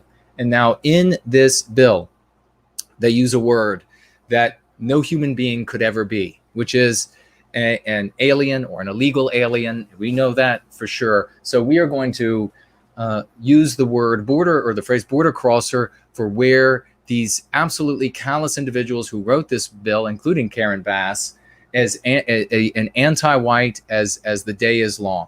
I think if you all remember that movie where those little creatures, you get water on them and then they get rabid, and there was one that had the mohawk, just a wonderful little animal, and you would want more than anything to just coddle that thing. I think that Karen Bass is probably a few clicks below that thing. So let's see what this wonderful woman has and the other anti-whites has to say in this Way Forward Act that they would like to become law of the land. The timeline given is that within 48 hours of a decision, must be presented to, a decision must be presented to the border crosser in writing. If the border crosser disputes that decision, then 72 hours following the notice of dispute, a hearing must be held. Doesn't that sound fun? So arrest, detention, and release by striking, subsections A through C and inserting the following. Here we go. Custody and bond determination, Section 236, Immigration and Nationality Act 8 U.S.C. 1226 is amended here. A, detain the border crosser or release the border crosser on bond, subject to conditions on the border crosser's own recognizance. Doesn't that sound nice? Oh, you've come into you've border crossed, and you weren't exactly welcome. You weren't invited in. You didn't come in by way of the process that we would like you to come in, and we've caught you. And now, law of the land, we have to let you go. And please come back.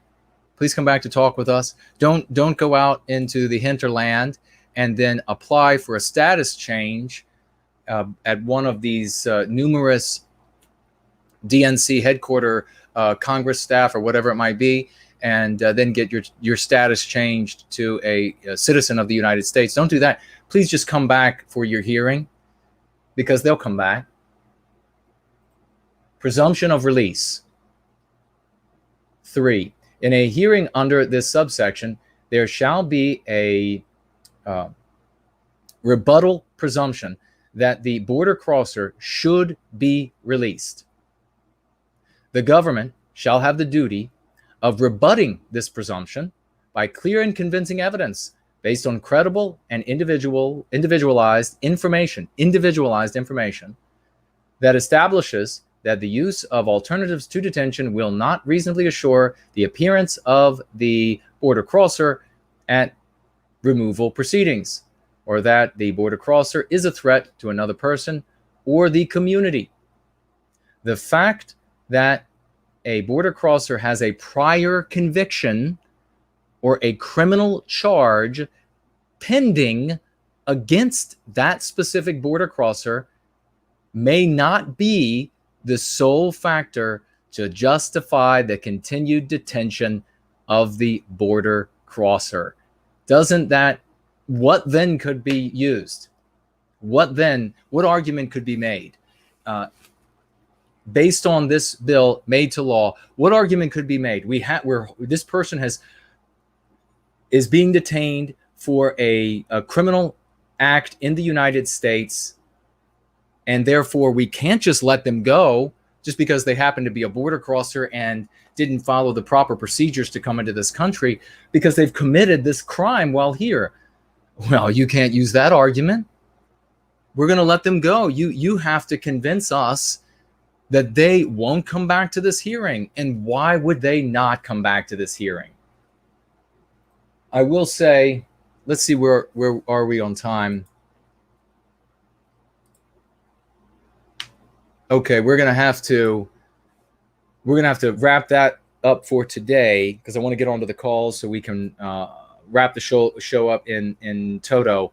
But let me just underline this so I know where we are.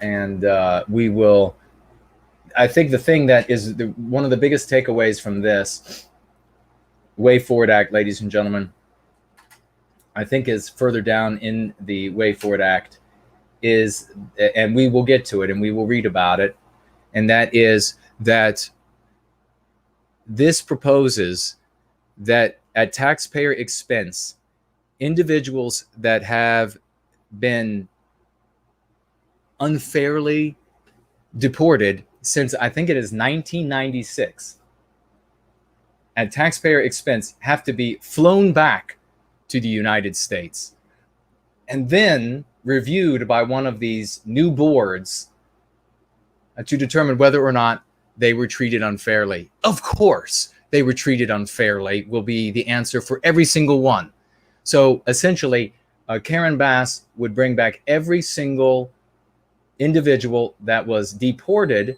And of course, this is probably wrong. Make sure you check it out with Karen Bass and her staff and some anti-whites who call themselves Marxists or communists or progressives or liberals. Make sure you check it out with them to see what the case is. But I'm sure we will get to the specific verbiage and we'll be able to cover it here and you all will be able to determine for yourself. So I think it was something like 1996. They'll be able to bring back all of these individuals that have been deported on your dollar, flying them back. And do you think they're going to fly them back like Coach even style? These people are coming back as soon as Biden and crew get into office. They're going to be flown back at your and my expense. And then you're going to have this farce of justice, these boards that are, of course, they're going to just rubber stamp every document that comes through that says, yes, you were treated unfairly. And you know what else they'll come up with? I'm sure there'll be compensation. This is the amount of money you would have earned had you been in the United States. The anti-whites, there is no limit to their imagination. Remember, they are reimagining all kinds of systems, including the legal justice system, reimagining law, reimagining everything, the verbiage that they use. There is no limit to how they can reimagine the way that they can inflict harm on you. So we'll have to come back to this. We got to keep this moving along. It's been a magnificent time with you all. I wish I could spend a night with you all every single night, a handful of hours, and perhaps in the future we'll be able to do a nightly or 3 times a week. We'll be able to get together and talk about these things. There is so much to talk about. There is no end to it all. And it looks like we are going strong all over on all of our different platforms. Thank you all for being here. And we're going to swivel back around. We're going to see if there are any questions. Are there any comments? Let me check the discipline. Tag now on Discipline with NWG. No white guilt. If you got a question or comment or a story you want specifically me to take a look at and or into the question widget with it. Financially gift, of course, on Entropy and on Cash App. And these are some community comments. Bane Berserker writes, I told Althea I was feeling lost, lacking in some direction. Althea told me to buy this book. Thank you very much, Althea, for that. And Bane Berserker doing better, apparently, after looking into going free. 5637, writing about our show last week, which I didn't even know. And we have to thank Groundhog Fury for this, letting us know that that was actually the 100th show of Going Free. 5637 saying 100. Here's to 100 more. Thank you very much for that bit of a post-birthday wishes. And this is Clark462 writes, many Promethean hails to our pristine people. Let's keep Just wanted to send some love and positivity out to everybody in our sphere. It is a great day to be alive and to be out spreading the good word of white well-being. So get out there and spread the word and make some more white babies. Very well said. Thank you for that, Clark. Make some more white babies. The process is wonderful, at least if you're with the right guy. Leviathan BC says here, hey, Jason, your streams are never ending. I love them. Oh, I could do another joke there, but I'll pass it up. Your tips help a lot. I was also wondering, since you promote white positive bands, what do you think of Hate Breed? I would recommend their album Perseverance, and Tina is a wonderful lady. We need more of her kind. Well, I've never heard of Hate Breed, but the first thing I would suggest is that they change that name right away. They can have a sort of a chrysalis moment where they go into the garage to make the new music, and they come out and they've got a new band name, and they are heroes in our story rather than the bad guy with the band name in the anti-white narrative. But the album Perseverance sounds fabulous, and I would like to check out their music. Thank you for the recommendation. Gizmo Cat writes here, nobody is allowed to identify the, here we go, relevant stakeholders. As you know, Jason, thank you for mentioning this part of the compact. You are brave and honest. So are you, Gizmo Cat. And thank you for being in service to white well-being. Mr. Wolf writing us, and Gizmo Cat and Mr. Wolf in harmony, in harmony. The lion, the lamb, we've come together. It's happening. Mr. Wolf and Gizmo Cat. Mr. Wolf writes, it's always refreshing to find social warriors for our race, like yourself and the others that appear on your shows. It's good to know there are those of our race that are still willing to stand up and speak out on the preservation of the white race. My best to you for your courage and prosperity. Stay safe. Thank you very much for that, my dear brother, and I will absolutely you do the same. This individual going by the name of I Love Jesus Christ writes, I so needed this. Thank you for your commitment to our people. May God bless you. God bless you in return, my dear brother or sister. Science Learner Member writes here, and this is about the 100th show. This is wonderful. Writing 100 steps closer to a place we can call home. Isn't that beautiful? 100 steps closer to a place we can call home. Very well written. Chris writing here under one of the Garage Party shows, fabulous music. Love all these tracks. Awesome. Zoe, who I think is here or was here tonight, writes, I love that song Warrior Poet by Uberfolk. It rocks. I also love the songs with Jason talking over upbeat Western music. And that, of course, is the great work of Raymond Foster. And we thank him for that. Thank you, Zoe. And finally, we have Lark Ascending saying here, Jared George bolts it down. Relaxed, but epic and pristine for rebuilding our white well-being. I love the way that rhymes. Very well written. A big thank you to the great colossus and icon that is Mr. Jared George. I don't see any questions in the question widget. And let's see over here in Discipline to see if there's anybody. Mrs. Jess Horst is here. Machiavellius Socks is here. Great to see you as well. I don't see any tags for me over there as I slide through the live chat. And Optics Guy is here over on that channel. Who else? I saw... Oh, Ursa Major is here. I know I saw that wonderful grizzly bear or brown bear, whatever that is. And okay, looks like no questions over there. We'll turn back over here. We'll take a look at this live chat. And there is Marsha is here. A big hello to Marsha. And Rise of the Right is here. Great to see you. So is David. And Carlisle, lovely lady, is here. Hello to you. Great seeing you here with us, and thank you so much for your service. Elaine Sabatino says the Biden plan is an insurrection, Jason. It's absolutely a rewriting. And just think back to the 11-year-old Jason back in junior high school, and I said eventually they'll have the vote. Eventually they'll have the votes, and they will vote the House out from underneath of your ass and the car out of your driveway. At that time, the adults said to me, that's ridiculous, kid. What are you, nuts? And now we see it coming to fruition.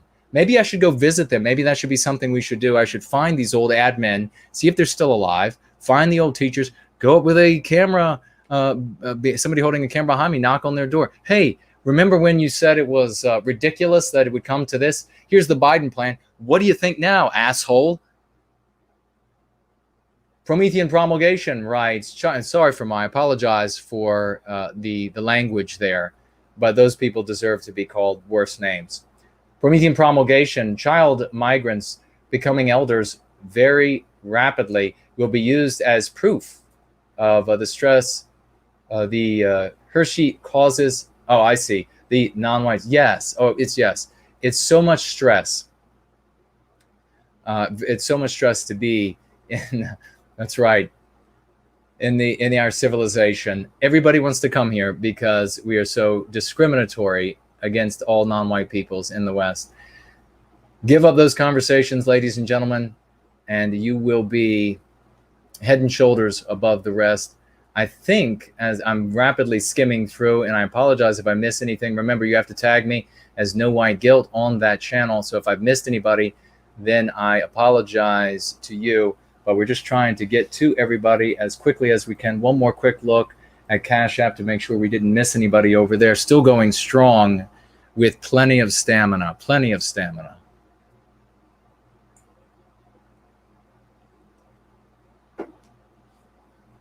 Eight hours is just a warm-up.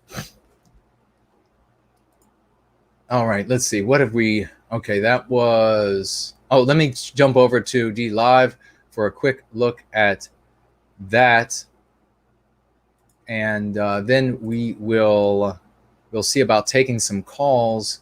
Where are we on the time? Oh my God, we're running out of it. So D Live says, let's jump down. I have a diamond from John. A diamond's worth of Lino points. Hail to No White Guilt and the guest. Thank you so very much for that, John. And we have another, and thank you to everybody who's gifting Lino points of any amount. We just can't read them all. And thank you to Daredevil's Advocate, who gifted a diamond's worth of Lino points. Thank you for that. Save Our Nation, also a diamond's worth of Lino points. And that, I believe, is everything over on D Live. And I will try to remember to distribute, to give those Lino points back to you all as we approach the end of the stream. We have John had sent me some news about a protest. I don't know if this is true or not. Maybe you all have heard about it in Germany, where I guess the organizers, these people are protesting, I think, government restrictions that are related somehow to coronavirus. And of course, on this channel, whatever the WHO, World Health Organization, says is necessary, we agree with them. And it appears that people might be disagreeing with that, or at least the decisions made by the government in Germany. And I'm sure there are good people in the government of Germany. And I think the government there in the anti-white entertainment, news and entertainment media are saying that there was 100,000 or so. And the organizers are saying that there were over 1 million. Is that true? Did this really happen? Let me know. And that is news potentially. We have so many pieces of news. I don't know. Maybe we'll come back after on Wednesday after Mark PWR's show, and then we will try to hit some more of that news. It is a shame that we don't have more time together. Why can't there be more time? Now, Tall Kevin is here, and he was left out last time, so we will be reaching out to you first, Kevin, and you can shut your system down now and get ready to receive the call on Skype, because we are going to go ahead and place it. We have, it looks like, maybe a total of 30 minutes for the closing comments, the calls from a couple different people, and then we're going to wrap it up for tonight. And here we go.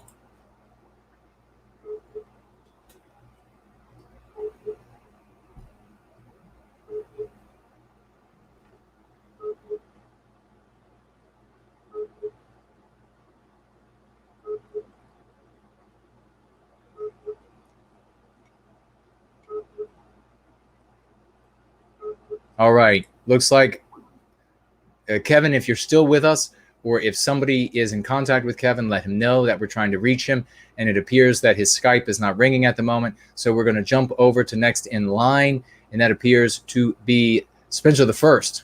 And says he's ready. Let's see. Available to chat for a little bit. Okay. And Spencer the First, we're reaching out to you right now.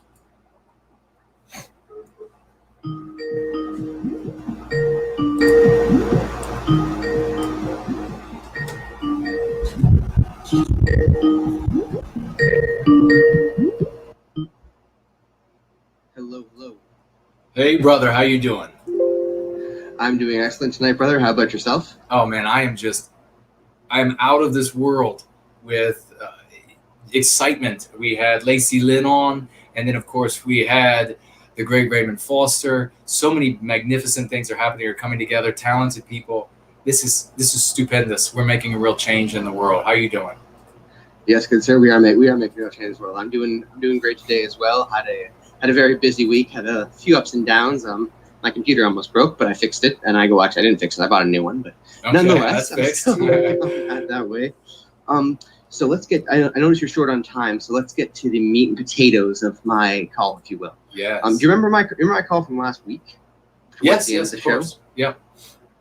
So I'm going on to the idea of I think we need to address the religion question in more detail. I know it's a bit of a hot button issue with a lot of people nowadays, but I don't know if you recall from my last call, like this has been plaguing our movement, the white positive sphere, since before it was called the white positive sphere. We can reference back to a certain painter, to a certain fighter pilot, to a certain physicist, to half a dozen authors.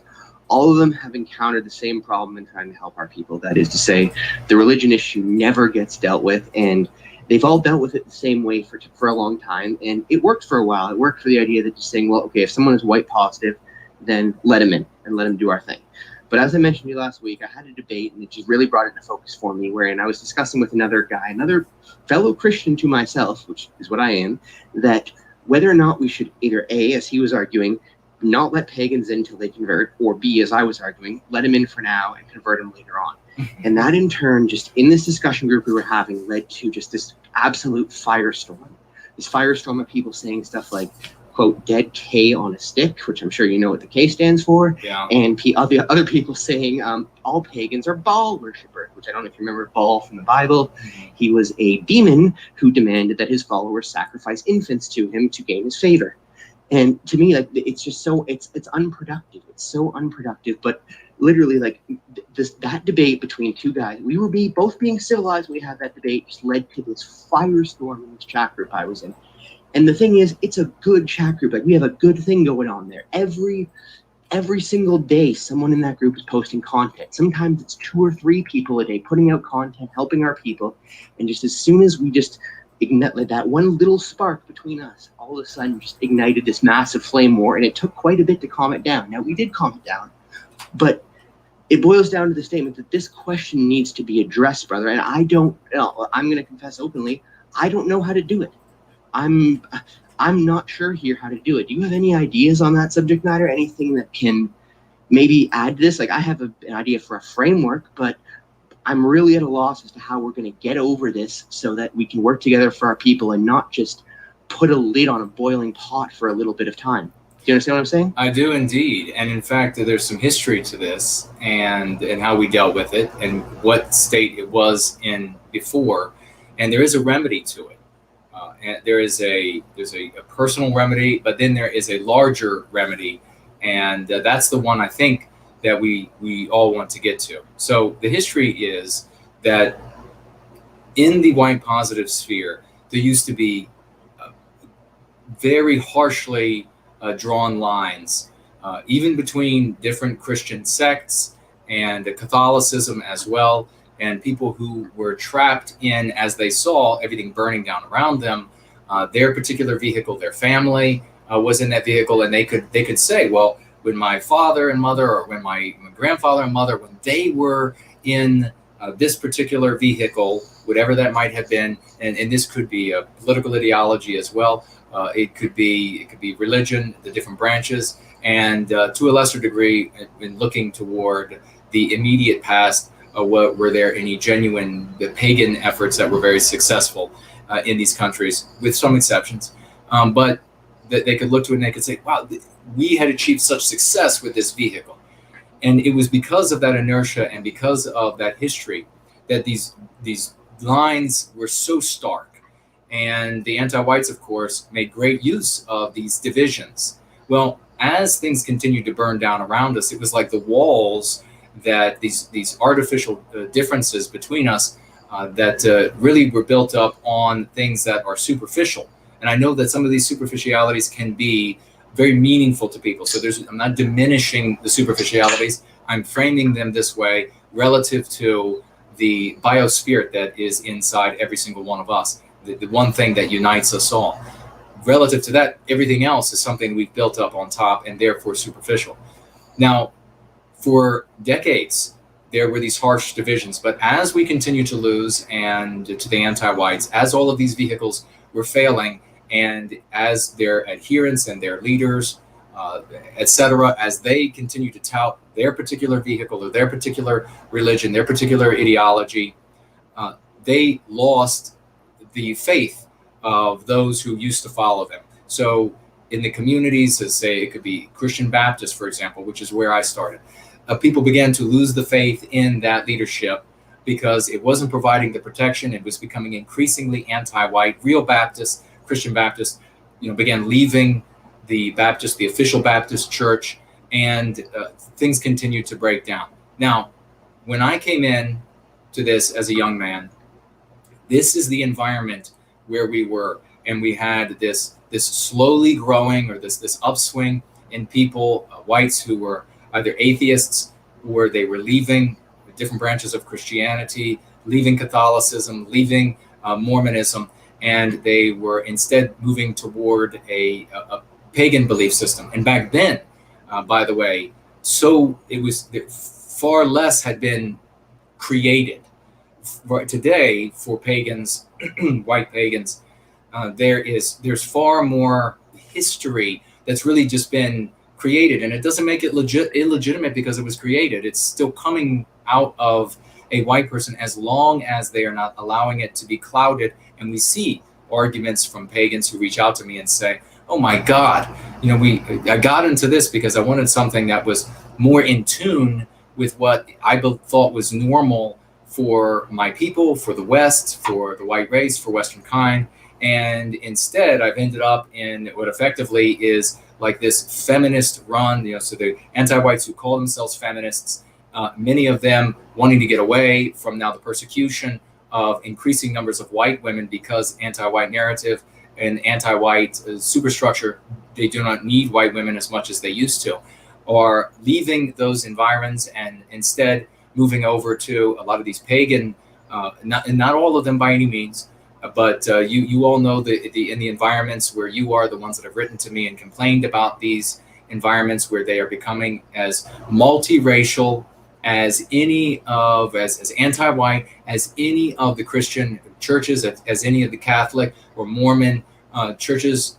It's all being infected by anti-whiteism. Now, there were violent lines even, and organizations began to form. Increasingly, they proliferated, and there were, of course, organizations coming down from the past. I mean, you had the Pele's, this Silver, whatever they were called, this Legion, and there were these other groups that came down from the past. But organizations proliferated because the old vehicles were all burning to the ground. People took their particular biases into these new organizations, and you saw that suddenly it was like this leader of this particular organization, you had to follow him, and if you weren't following him and in that organization, and you were listening to somebody else in another organization, well, then that guy was actually, and then there would be this like whole list of horrible things that they would say was going on in his private life or whatever, and it was all of this infighting, all of this animosity. Well, there were few people at that time, and some of their names were people like Sam Dixon, and I joined my name to that. Of course, I was meaningless, but nonetheless, I opted for the idea and to argue on behalf of the idea that we need to get past these trivialities. We need to get past disagreements, which might be in some cases quite hostile. There might be long histories, especially in Europe, where you have folks fighting over a few 100 square miles or something, and many generations have died fighting over those few 100 square miles or whatever it might be. We need an ideology, I said, and people like much brighter and more powerful individuals like Sam Dixon were saying, we need to have an ideology, we need to have a position, we need to have a frame of mind that puts all of these things aside for now and deals with our people in the present, because none of those other things matter at the moment. Now, what they didn't do that I set out to do, I climbed up on top of the shoulders of these people like Sam Dixon, and that was we needed an ideology, and we have it in Going Free, that demonstrates that the kind of people who will come through this cauldron, who will come through this crucible, just like my book is named, will be the kind of people who will say, okay, number one, we as white people, we love the heterogeneity, the absolute variety of manifestations of the spirit of the West, of Western culture. There are so many different hues as it is projected from our biosphere onto our environments around the world. We love that variety, and it demonstrates itself in how easy it is for anti-whites to come to us and say, don't you want to have all of these non-white cultures, every different restaurant, every different type of dance, every different, and then white people say, yeah, we just naturally want a lot of variety, but that variety ends up in a hostile environment with in these incompatible biospheres. Instead, we genuinely want a variety of our own kind, and that then presupposes that a recapturing of our destiny will be accomplished by people who will recognize that we have differences, a great many differences, language, religion, all kinds of political persuasion, what we should do with the environment or not with the environment, or economics, etc. The kind of people who will come through that cauldron and that crucible will be the kind of people who will accept, and therefore there will be the presupposition that we're going to have these differences for now. We are going to, and we're not going to be erasing the differences. We're not going to be homogenizing Western kind so that there's only one culture that or one hue of Western civilization that you're allowed to express. Nothing of the sort. In fact, as we say and we demonstrate in Going Free, that the British will be more British, and all of these different Southerners will be more Southern. We say Italians will be more Italian. These will be the kind of people that will come through, and they will be able to tolerate those differences. So how do we do this? We have the ideology that accomplishes it. How do we do this on a personal level? And then how do we do it on a macro level? So we got the micro level and the macro level. And the micro level is when we're talking one-to-one, when we're having these conversations, the moment that somebody says, we come out and we allow that for that moment of redemption, brother. We say, look, we're going to have to set the differences aside now. The planet Earth is a big place. We'll be able to resolve it. There's not going to be one religion for the white race. There's not going to be one version of Christianity or one version of paganism or even one version of the atheists. They're going to have varieties of atheists, I have no doubt. And there's going to be room for everybody in that future. When we recapture our destiny, we'll be able to resolve these issues. And when somebody in this mix, and this is how we handled it in person, because we went from a variety, and they'll just take we'll just look in the rearview mirror for a moment to what I was talking about a moment ago. We had a situation where the people just were disgusted. They couldn't stand. They were like, you were a member of that other group. With you, you're never allowed to come to one of our conferences. Just get the hell out. We went from an environment like that, where pagans and Christians absolutely despised each other. And this type of Christian despised that type of Christian. And this Catholic, the type of Catholic despised that type of Catholic. Everything you could imagine, the different types of orthodoxy hating each other. We went from that to an environment where we were holding conferences where people from all of these different varieties could come together, could listen to speeches, could rub elbows, could fellowship with each other, could break bread with each other, and smile and laugh. I saw it all. I saw people wearing the crucifix over their ties, men wearing the crucifix over their ties, women dressed in very sort of conservative attire, very Christian people, laughing at tables with people wearing Thor hammer on their necklaces and things of this nature, finally realizing that these are going to be the people who come through. So part of your question speaks to the kind of people who are going to make it to the other side of this. Some people are going to be too contentious to come out the other side. We want to redeem them. We want to bring them over, but they might not be able to be brought over. We have to accept that. When we come back to the present, out of the rearview mirror, and you're in the present with another person having a conversation about the different religions and pagan, etc., and they say, oh, well, here's a slander that we like to use for the pagans, and here's a slander we like to use for the Christians, and here's a slander we like to use for the Catholics or the Mormons. When they say that sort of thing, you give them an opportunity, and you say, look, this is how we do it going free. You've got an opportunity to be redeemed. We are 100% intolerant of fighting each other when we need to be recapturing our destiny. There's not going to be any destruction or erasure of a branch of thought here or there in the body of our people before we then can recapture our destiny. We have to recapture our destiny first. There is no power. We have no power. We have only our will. We don't have money. We have nothing but our will. And the only way our will gets stronger, the only way it becomes more iron and more hardened, is by coming together with a single voice that speaks out against this anti-whiteism. And so, interlocutor, whoever you might be, if you say one more slander like that, or you make any more arguments about how we need to get rid of all of the pagan thinking people, or we need to get rid of all of the Christian thinking people, or whatever it might be, you're never welcomed back. You are welcome, though, to leave, and I can put your name in the ban list on the channel. I can put your name on the block list on Twitter or whatever it might be, because you are now useless to me. And here's one of the reasons why, and to White Wellbeing. We have to do that, and then I'm going to speak to the macro, and we got to get on to Tall Kevin. I'll give you your final words on this, though, brother, and then I'll come on your show, and we can talk about this at great length on your show and dig into it deeper. But here's the thing. You're going to do this for White Wellbeing on a micro level, on a personal level, this way. You'll handle it this way, because the person you're talking to is one of three things. Either it's someone that can learn and be redeemed, and by God, let's redeem them. All of those people that Sam Dixon and I, more than a time or two, saw at these different tables and saw in laughter, saw jovial side by side, and then went back to their own forms of worship, went back to their own forms of living afterward, both empowered by coming together for the well-being of people. It can be one of those kind of people who can learn and do that, or it's going to be somebody who's just too damn dumb, too damn stupid, too damn broken to be able to learn.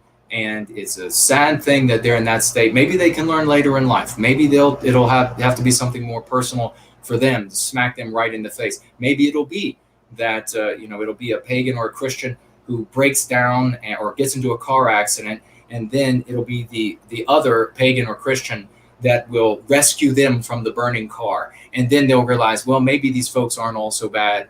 Maybe we have a deeper bond beyond. Remember, ladies and gentlemen, this is an MC that you have to say in these conversations. I'll jump over to macro. We'll get to Kevin, and or your final word, Spencer. Then we'll get to Kevin, and that is this: you are not born with a religion. I don't care what religion you are. You're not born with one.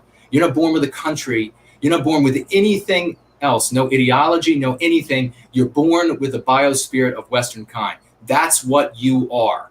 That is where your primary allegiance lies. Now, there are going to be folks who are some are going to jump right on. They could conjure to it immediately. Some will come slowly. Some will say, yeah, maybe, but I've got to get on board with this White Wellbeing thing, because now I get to the macro.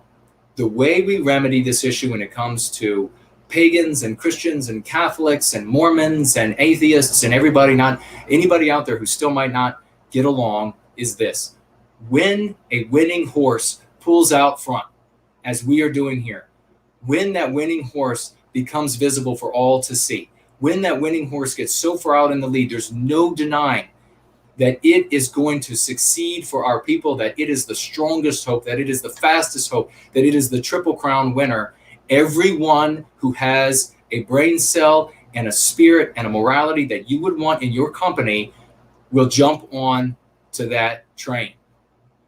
Everyone else will be left behind because they won't be the kind of people that will be bright enough or moral enough or etc. To be in that environment and to be part of that winning team, to be part of that winning vehicle. That is how this happens on a macro level. And you have seen this, if you look back in history, every single time that numerous ideologies will come together behind a winning horse. And that's going to be a big, bold, beautiful white horse that's going to ride out of the west with the sun rising and a flame behind it, casting long red shadows across the landscape. And it'll be a beautiful destiny. Final words to Spencer, and we're going to get on to Talk Kevin. Awesome, right on, brother. Can you still hear me okay? Yeah, do it. All right, right on. I'll give you my final words in a sec, but just before that, did I hear you say you're interested in coming on my show? Yes. Awesome. I would love to have you on, brother. That would make my month. So yeah, I will send me a message on Telegram. We will talk about that. That'd be awesome. Yeah. My final words on that is that is a brilliant way to do it. That is an eloquent and detailed exposition. I can tell you put some thought into this, and you were ready for the question. Now, my only concern with it, I guess you could say, is that it's the idea of the biospirit of the West. You said that it's something you're born with. You're not born with your religion. For me, to me, the biospirit of the West is something that adapts. It changes over time. And when I look at the history of Westman, to me, Christianity is inextractable from that in a certain sense. And that's not to demean our pagan brothers and sisters. I agree with them on most of their mythos. I've read the Happenal. I've read ancient Greek myths. I've read ancient Roman myths. I agree with them. But to me, the idea that separating Westmen from Christianity is like trying to separate water from other water. It's not something that you can really do meaningfully, because we spent over 1,000 years, in some cases 2,000 years, as Christians. And during that time, we achieved more than we had ever achieved in history before that. We almost had the world. We had our destiny in our grasp, and we let it slip through our fingers when we started turning away from our beliefs that we've held for thousands of years. So to me, the two are not separable in a sense. And that might be my personal opinion. That might be a bias I have. I'm open to your thoughts on the matter, but that is genuinely what I believe. Anyhow, thank you for having me on again. I appreciate it. And I will talk to you next week, brother, or maybe sooner if we're around. We'll make it on your show, brother. Thank you for your thoughts. Thank you, brother. All right, man. Promethean Hails. Bye-bye. Promethean Hails. God bless. Bye-bye. All right. That was fantastic. We're going to get to Talk Kevin in just a second. So, Kevin, get your phone ready. And I will just quickly say, as a last thought to this, that absolutely there will be, when we recapture our destiny, a places all over planet Earth where there are people who have the exact kind of opinion that Spencer the First has vis-a-vis Christianity, and there can be people who come together, and there can be people who debate this. They can debate whether or not my position, of course, would be that we have informed everything that we have adopted. Martians could come here and give us the Martian ideology. And this is not to say that the Christian God is not God or anything like that. We don't have to get into that. There's no reason to, take a step out into that space. We need to only say here that we are going to be informing, just as every race has shown throughout history, that it is their biospirit that informs the ideology that is then manifested in the world. We saw what the magnificent and wonderful non-white race, one of those non-white races has made of Christianity. And we see what every single one have done to Christianity where our influence is weaker. So where our influence is weakest, we see a Christianity that looks nothing like the Christianity that we create, and also doesn't accomplish Western civilization. A Catholicism that is nothing like the Catholicism that we create and doesn't accomplish Western civilization. That doesn't take anything away from Christianity or Catholicism. It doesn't take anything away from the fact that there were, just like you have a business, for example, and you have a certain the paradigm that works for building cars. For example, Henry Ford developed the factory where it would be on a line, and one person would do one thing, and the next person on the production line would do the next, and the next person, and that worked brilliantly. That came from the mind of white men, unless non-whites or anti-whites rather, want to say it came from somewhere else. Then just check with CNN, and they'll let you know whether that's the case or not. I'm sure Karen Bass would tell you it came from one of her people. But the thing that's important here is that nothing is taken from Christianity or Catholicism or Henry Ford by saying that we are informing the ideologies that we apply. The same will happen by way of paganism to greater or lesser extent. Think again about the production line, and will different types of white paganism, will these different types function in the same way, better or worse than the layout of Catholicism or the layout of the different versions of Christianity function? We'll find out, I guess. And then people will be able to decide in that destiny where we are living in harmony with the variety of our people, with the variety of our hues of Western civilization. People can decide. Maybe those who are, when we recapture our destiny, those who are of whatever particular sect of Christianity, that is actually ends up being the most productive, the most beneficial of the ideas of Westman, and it grows gloriously as a consequence. And then everybody will know from the reality of that those consequences, that outcome, that indeed it works very well. And it will still be the people that made it happen. It'll still be the people who created that production line that worked so well. And yet, so the bottom line is what we were saying.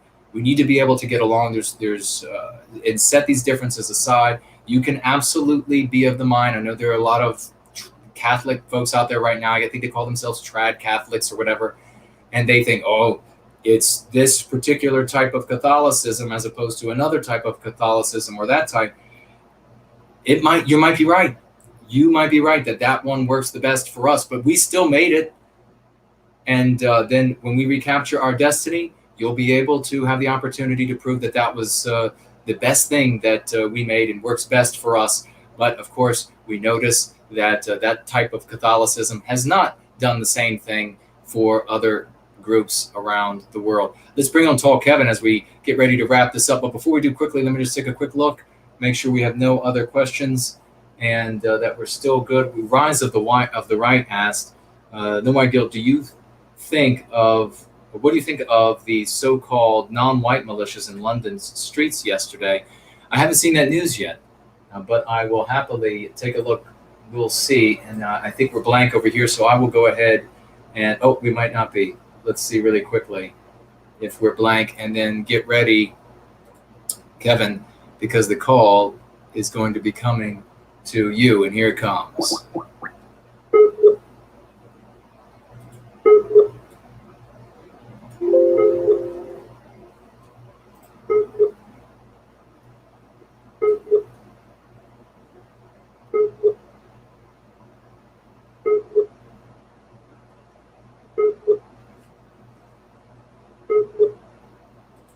All right, Kevin, you call me.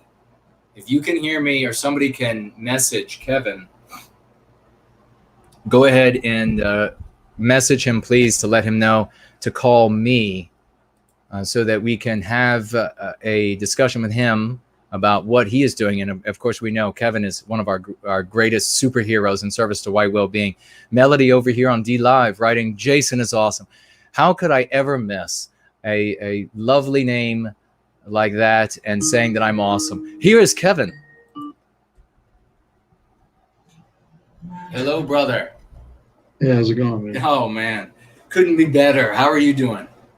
Yeah, I'm good. I'm just exhausted. I worked 16 hours today, so I'm about to call it a night. But yeah, I figured I just want to tell you my good news story. I'm going to keep it simple and quick. All right. But I I've been volunteering at, well, not been, but it started off years ago. I had to do an internship for my college degree, and for that internship, for a part of it, I had to volunteer for various different types of employment that are pertain to your degree, and one of them was like a substance abuse type of clinic.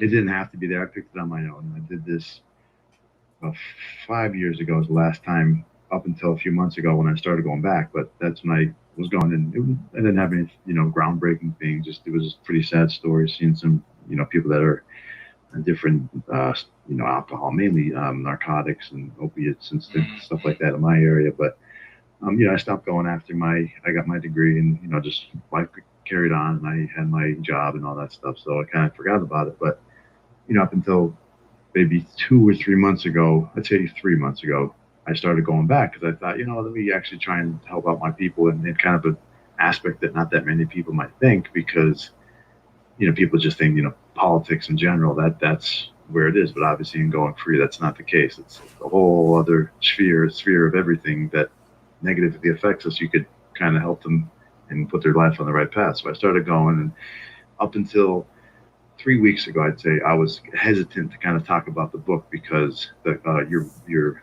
one of your books you have, Going Free, because I just didn't want the director, the person in charge, to kind of ostracize me or laugh at it or anything. And I know that would kind of piss me off. So I was like, let me just wait until something. But I came across a real sad case, and the guy was kind of showing all the typical, the mean pathogens. He was, incarcerated. He was, certain tattoos and symbols and this stuff, like, Hollywood type crap you see. And I'm just like thinking to myself, like, come on, man, that stuff is, like you say, they control that, and they put that out for you to fall in that hole, and then they could say, look, this is who you are, and this is what you're about, and see, and it's like, it's not like that. It's, you got to get away from that. And I kind of explained the whole Going Free thing, based on his mental capacity, because just coming into it, and they get the gist of it, because you do this like in a group, and you can kind of specify who goes into the group on certain days and all that. So I kind of pick and choose who's going to be most receptive to the message, and they're respectful, they understand it.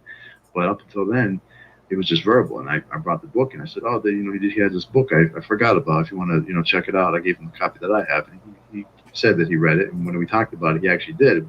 He brought up some of the things, and it wasn't like a big groundbreaking thing, but up until then, I could tell he was like, okay, this is different. This is something new. And I said, yeah, this guy's got a YouTube channel or Twitter and all that. You can check him out and all that. He talks about it better than me. I'm just kind of a follower of what he says and everything. And the surprising part, well, surprising but not surprising part, is when the director found out that was the book that I gave him, she pulled me aside and we're talking, and she's like, oh, we can't, preach politics here. I said, this isn't politics here. Show me in this book any page where it says vote for this certain politician, or vote for this certain party, or join this group, or anything like that. And she couldn't show me in the book, because it's not in there. And it's like, come on, lady, like, did you even read the book, or did you actually just look and say, oh, this is going to benefit white people, so that's bad? But it's like, it's going to benefit these members of the not community, but I guess the members of the clinic that attend there, because it's based on their parole or probation. If that's a condition of it, they have to go there for X amount of times, and they track all that stuff. So it's taken seriously in that aspect. But sometimes when it deals with what type of pamphlets and leaflets that they talk about them, it's kind of just based on the whim of the counselor. And if they want to talk about, well, if you believe in this, then okay, you can do it. And obviously it's anti-white, vague type stuff. So that's kind of okay. But if I want to say something that's white positive, and then they catch wind of it, they look at you like you're the crazy one. But it's like, hey, this works for myself. If I have in the past issues with alcohol, and I said, this is kind of helping me get through some of the struggles I have in my life. So why can I apply it to these men that I speak with? Because if it works, it works. That's great. If it doesn't, then just, hey, try something else. But why are you limiting my tools that I could use to help stem the tide of some of the issues that we have in our community, that specifically where I live, geographic. I'm sure you're familiar with it too, but like the opiate epidemic, it's a massive plague on specifically mostly white people, because they get hooked on these pills legally, or they have typically like laborer type jobs, construction men or roofers or truck drivers. They get hurt somehow, and then they get a prescription for this thing that does have a purpose, but then obviously it's abused. And then, long story short, they end up on heroin, and then they get fentanyl, and then they pass away. So, I mean, that's a tragedy. So if you could use this book, why not? And I was just kind of speaking with them a little bit about things in the news and saying, well, there's certain, families that are being sued because they're overprescribing it, or they're, hand in hand with big pharmacy companies. I believe, I don't want to say any names because I don't want to get the thing banned, but people can Google it. There's a certain family out there, and they could look that up. But it's sad that all this stuff goes on. So yeah, I'll cut my call short because I'm tired. But yeah, I just wanted to let you know I got some good news on, putting the book out there. And as usual, she was pretty mad about doing it, but when I explained to it, saying like, what you're telling me isn't true here, and she just really didn't know what to say. And I'm going to keep doing it anyway, because number one, they need volunteers, and number two, I consider myself a little good at my job, or not job, but my hours that I donate there every maybe every 2 weeks I do it, just based on my work schedule. But whenever I'm there, I give it 110%. I don't half-ass it, and I'm not doing it because I get any points on a resume or anything. I have a decent job. I don't need to do it. I just do it for my own personal, joy and trying to help some people's personal life. So just letting you know that, yeah, some people are reading the book there, and they take it. If not, then, what are you going to do? But just letting you know about that. Brother, that is sterling as it can be. That is fantastic. This is the kind of, ladies and gentlemen, this is the kind of person who comes to White Wellbeing. The kind of person who is volunteering to help those in his community who are suffering. This is the kind of people who come to White Wellbeing. This is not the kind of people who have come to other places in the white positive sphere in the past. We are brand new. This is a beautiful thing that you did there, bringing this to this brother of ours who is struggling with substance abuse. And I guarantee you, so many others going free has made a difference in their lives. I had one guy, as you probably recall me sharing, that came up to me and said he tried groups at church, he tried AA, he tried some sort of county correctional thing that judges ordered him to do. Nothing was helping him with the substance abuse until he started going free. And he's still clean. And of course, we're going to, I think one of the things that makes a big difference is that we recognize that we're going to stumble. We're human beings. But it's about staying on course and realizing that we have something most glorious inside of us, this great spirit of the West. We don't want to sully this. We don't want to destroy this. We don't want to profane what we have glowing inside of us. We want, in fact, to tap into that great glory and experience all of that heroism, all of that joy, all of that creativity, all of that ability. It's there, and we need to work on these MPs. Thank you so much for doing this. And I'm not surprised you ran into a little bit of difficulty with the director. But, as you pointed out, what's marvelous is she's going to go through this. And I imagine that upon looking at it, she's not going to be able to form, or I know she won't be able to form any of the typical anti-white arguments against it. So she's going to have to look like the bad guy in order to say, no, the book's not allowed. She'll have to look like the bad guy, but you never know. Maybe she ends up reading it and being persuaded by it, and then there are changes in her life. Who knows how many lives you're going to change, brother? I mean, this is magnificent. Thank you so much. It is possible, yeah. I mean, she actually looked your name up, and she saw all your other books you have out on Amazon and your website and everything. So, because she did a background, she looked into what your other books you have, and she didn't really talk about them specifically. She just said, okay, this one here, since you have it. I said, well, this is the one I chose to bring, and well, there's really not an issue with it. So she just kind of was taken aback that I actually fought back and said, no, this isn't what you think it is. So good for you. It's not. So good for you. I know you'd want me to bring in maybe a certain book, but no, that's Hollywood. We don't do that anymore.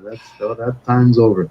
Yes, well, good for you. Good for you standing up for White Wellbeing. Thank you so much for your service to our people, and a big round of applause for Tell Kevin, ladies and gentlemen. And we'll be talking again soon, brother. We'll have you back on soon here as well. All right. Good night, man. All right. Promethean Hails. Good night. Yep. Anything else? Wow. What a hero. What a hero. You don't know, ladies and gentlemen, how far gestures like this are going to end up going.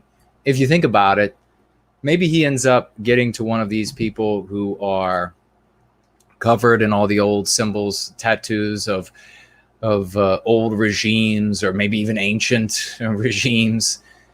And then this person ends up, they get clean, they start improving their life. They end up, maybe they have a child or children somewhere that they've been neglecting because of the state that they're in.